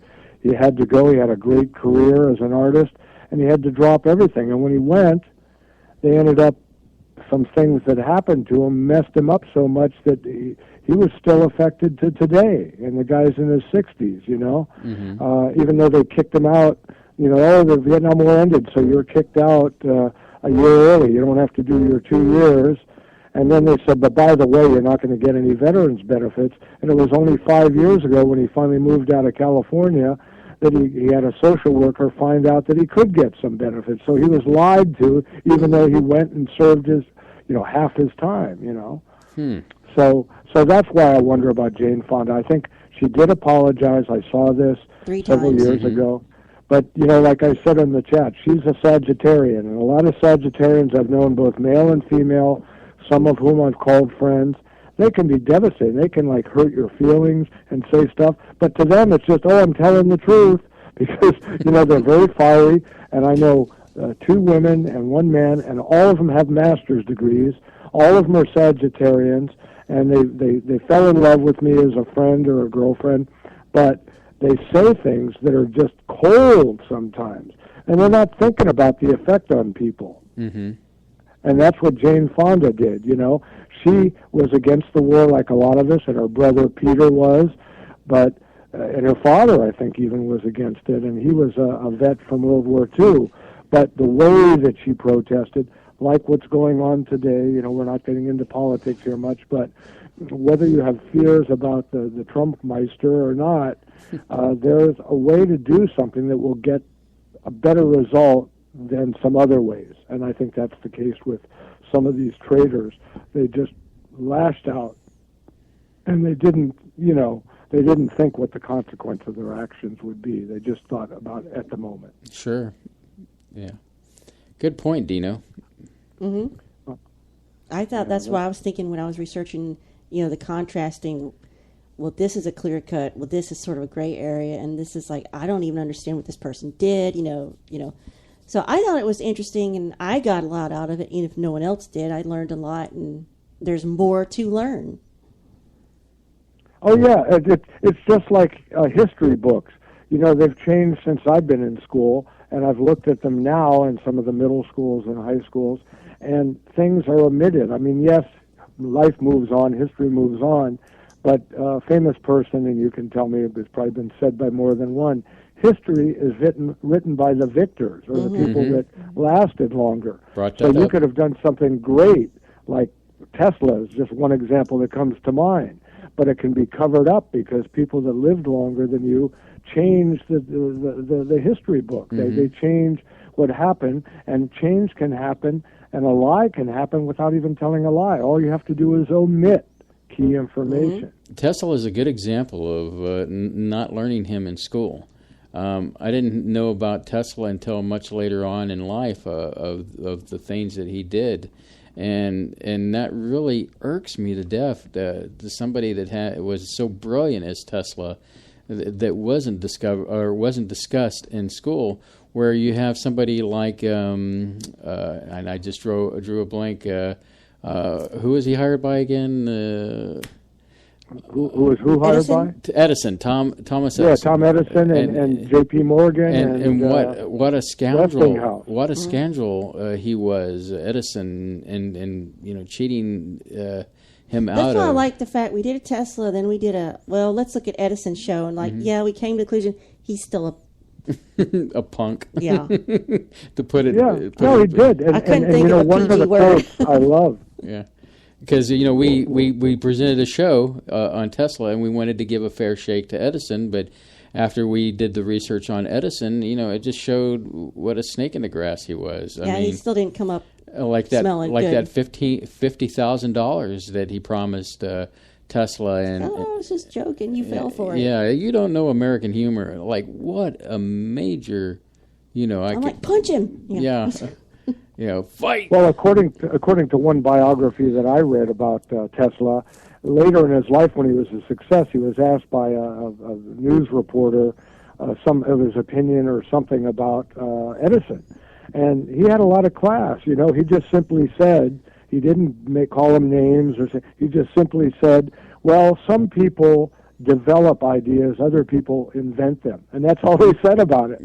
Because, he felt that, and if you look into it, Edison didn't necessarily invent the light bulb. He took technology and he rearranged it. Right. Whereas Tesla came up with stuff people were going, what? That sounded crazy at the time. That's commonplace today. And we drew the conclusions that they were like Steve Jobs and Wozniak in the sense that Wozniak invented a lot of that technology, but Steve Jobs saw. You mean Wozniak? Is it? I'm sure it's Wozniak. Because Wozniak was his right-hand man for Steve Jobs. Yes, that's what I'm making the comparison. Wozniak was really the brains of the technology, but Steve saw the beauty of what Wozniak was creating and was able to take that and like Edison, take it to the next level where it needed to be. But why in that song of that Rap Battles of History do they say, but Steve, you steal credit for work that other people do? Did your Wozniak write these raps for you too? Basically, that's that same situation. I'm sorry, Dino. We're drawing YouTube things now. He's obsessed with epic rap battles of history on YouTube. And so basically, Steve has always been accused of, just like Edison, stealing ideas from people. But it's kind of like Steve in that sense. Steve with Wozniak saw Wozniak's value and helped him create Apple what it is today. Although the rap battle is between Gates and Jobs. Gates and Jobs, but yeah. So but the difference is they were a team, whereas Edison hired Tesla and then didn't even pay him fairly, and felt he was superior. I think Jobs, yes, had the marketing personality, But, even if you see these guys, I never met Jobs, but I did see him walk by me with a crowd at a Macworld one year before he got sick, and he was just in a pair of jeans with his black turtleneck, and people were following him, and he was aware of it, and he was aware of his celebrity, but he didn't seem to let it go to his head. And who he stopped and talked to is like a 12 or 13-year-old kid came up to him, a boy, and I was watching the whole thing because he walked by me at the Moscone Center there, and he must have had 30 people, and they're all like, with their eyes glazed like he was a rock star. But this kid stopped to ask him something, and Steve stopped walking with 30, 40 people around him and started talking to the kid and was looking to him in the eye and stuff. And I was really impressed by that. Now, Wozniak, I haven't met, but I was at the Hardly Strictly Bluegrass Festival about 3 or 4 years ago, which is a huge crowd of people in Golden Gate Park and beautiful music. And who came zipping by me but Wozniak and his wife on two of those, what are they called? Segways. The two-wheel, what's that? Segways? The Segways, yeah, they're riding the Segway, and they had helmets on. But the impression, I went to him, I said, "Hey, Steve," and he looked at me because, I guess he figured I was about the same age and maybe someone he knew. But he stopped to look at me, and my impression. This is just don't anybody no letters, please. But my impression was he's just like a nice Jewish boy. He looked like here he is a multimillionaire, but he stopped to talk to me, even though he was riding a Segway. But hey.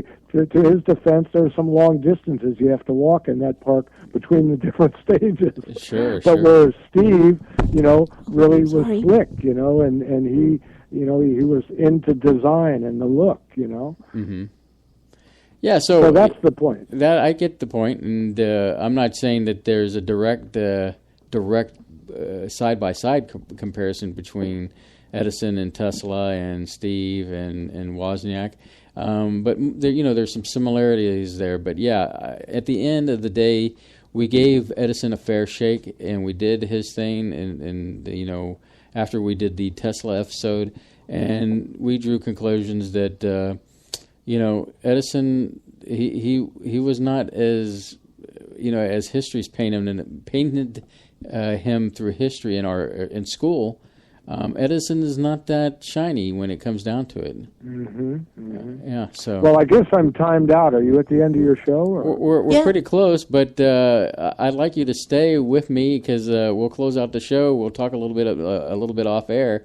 But can you wait until we close the show? Yeah, off? I certainly can. But before I shut up here on air, I have to say this is still amazing, and it should be. It should exponentially increase. The show that you had last time with Romanek, I haven't heard anybody else that's had him on. That was a coup and a It was. And a We thing. high-fived each other for days. I mean, but I wish a larger audience could have heard that. I mean, they can, I guess, if you do a replay. But that was something that shows the quality of how you treat your guests and how you're able to let them get their information out. Well, I mean, he his just wife called and out him the blue. calling in. Yeah. Oh. That was a coup. I mean, a lot of people wouldn't touch that subject, but I figured there's a way to approach it without being judgmental, and we felt that he had a case that was out in the public and documented that called into question everything that's happening now. I don't know. I'm not an investigator. I wasn't there. I don't know everything. I'm not a lawyer. There's but enough evidence out there that brings you reasonable doubt. And I have reasonable doubt. I have reasonable doubt to believe that he is accused of the things he's accused of. There's a reasonable doubt there. And the evidence supports that by all the evidence that he's put out there. And in this day and age, all it takes is an accusation, whether you did something or not. That is almost enough to destroy a person. Indeed. Because it's out there. And you gave a fair hearing, which I wish more shows would do. Everybody nowadays seems to come on a show with an agenda, and that's okay. I mean, if you're paying for the show, it's your show. But if you say that it's going to be a show that's all-inclusive, that's trying to get truth out there, then you have to give a fair hearing. And that's what we're about, Dino. I think you know that. Well, feel free to share that link to that show around if you want to. Share the link. It's on demand. The last half hour is with it has Stan Romanek in it, and unexpectedly unscripted. Yeah, we did not ask for him. I mean, we were trying to act professional, and cool. Inside, we were going. Yeah, we were giggling, like school kids, over here. It was a good thing, and at some point, I'll reach back out to him, and when things settle down with his court case, and see if we can get him back on and do a show with him, and talk to him and see where it goes. So. Yes. And on that note, hang on, Dino. Do you want to do some housekeeping? I know we're just a teensy bit over, but that's because I had to have a little extra break in the middle there. Next week, try to be with us if you're recovered from your turkey hangovers, or if you don't do that. November 26th, I am hoping we don't have to reschedule, but Rich Scheidner, who is a comedian, he was there at the top of his game in the 80s. If in the meantime, go to YouTube, look him up. You can see some of his old stand-up, get an idea who he was. He's got a book called Kicking Through the Ashes, and I'm almost halfway through. And I'm really jazzed. I'm excited. I'm finally going to get to talk to a stand-up comic, which I've always wanted to do. So be there for that. And then the next show will be December 3rd. Mm-hmm. This will be an all Spaceboy show because this show will be about David Bowie.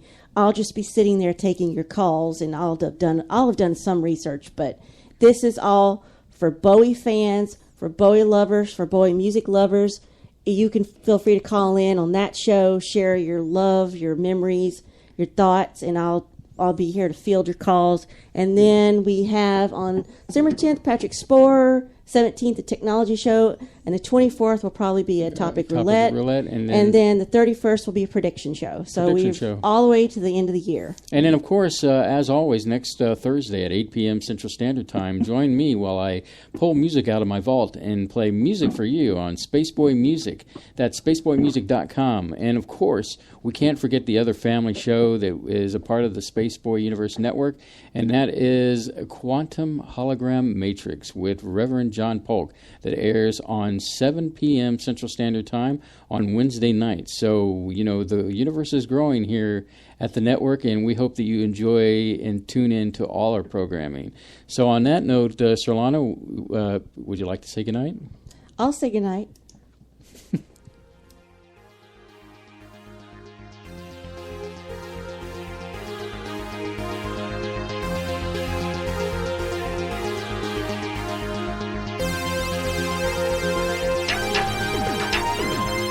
Spaceboy Universe is hosted by Spaceboy and Surlana. Executive producer is Surlana. Social media producer is Dennis Koch. Associate producer is Lee Ann Cordes. Music production is Spaceboy of SpaceboyMusic.com. Special thanks goes out to Lee Ann K, K28, Mark S, and Bob N. This has been a Spaceboy Universe production. Support the universe by exploring Spaceboy Universe with Spaceboy and Surlana. Sweet dreams, Space Cadets.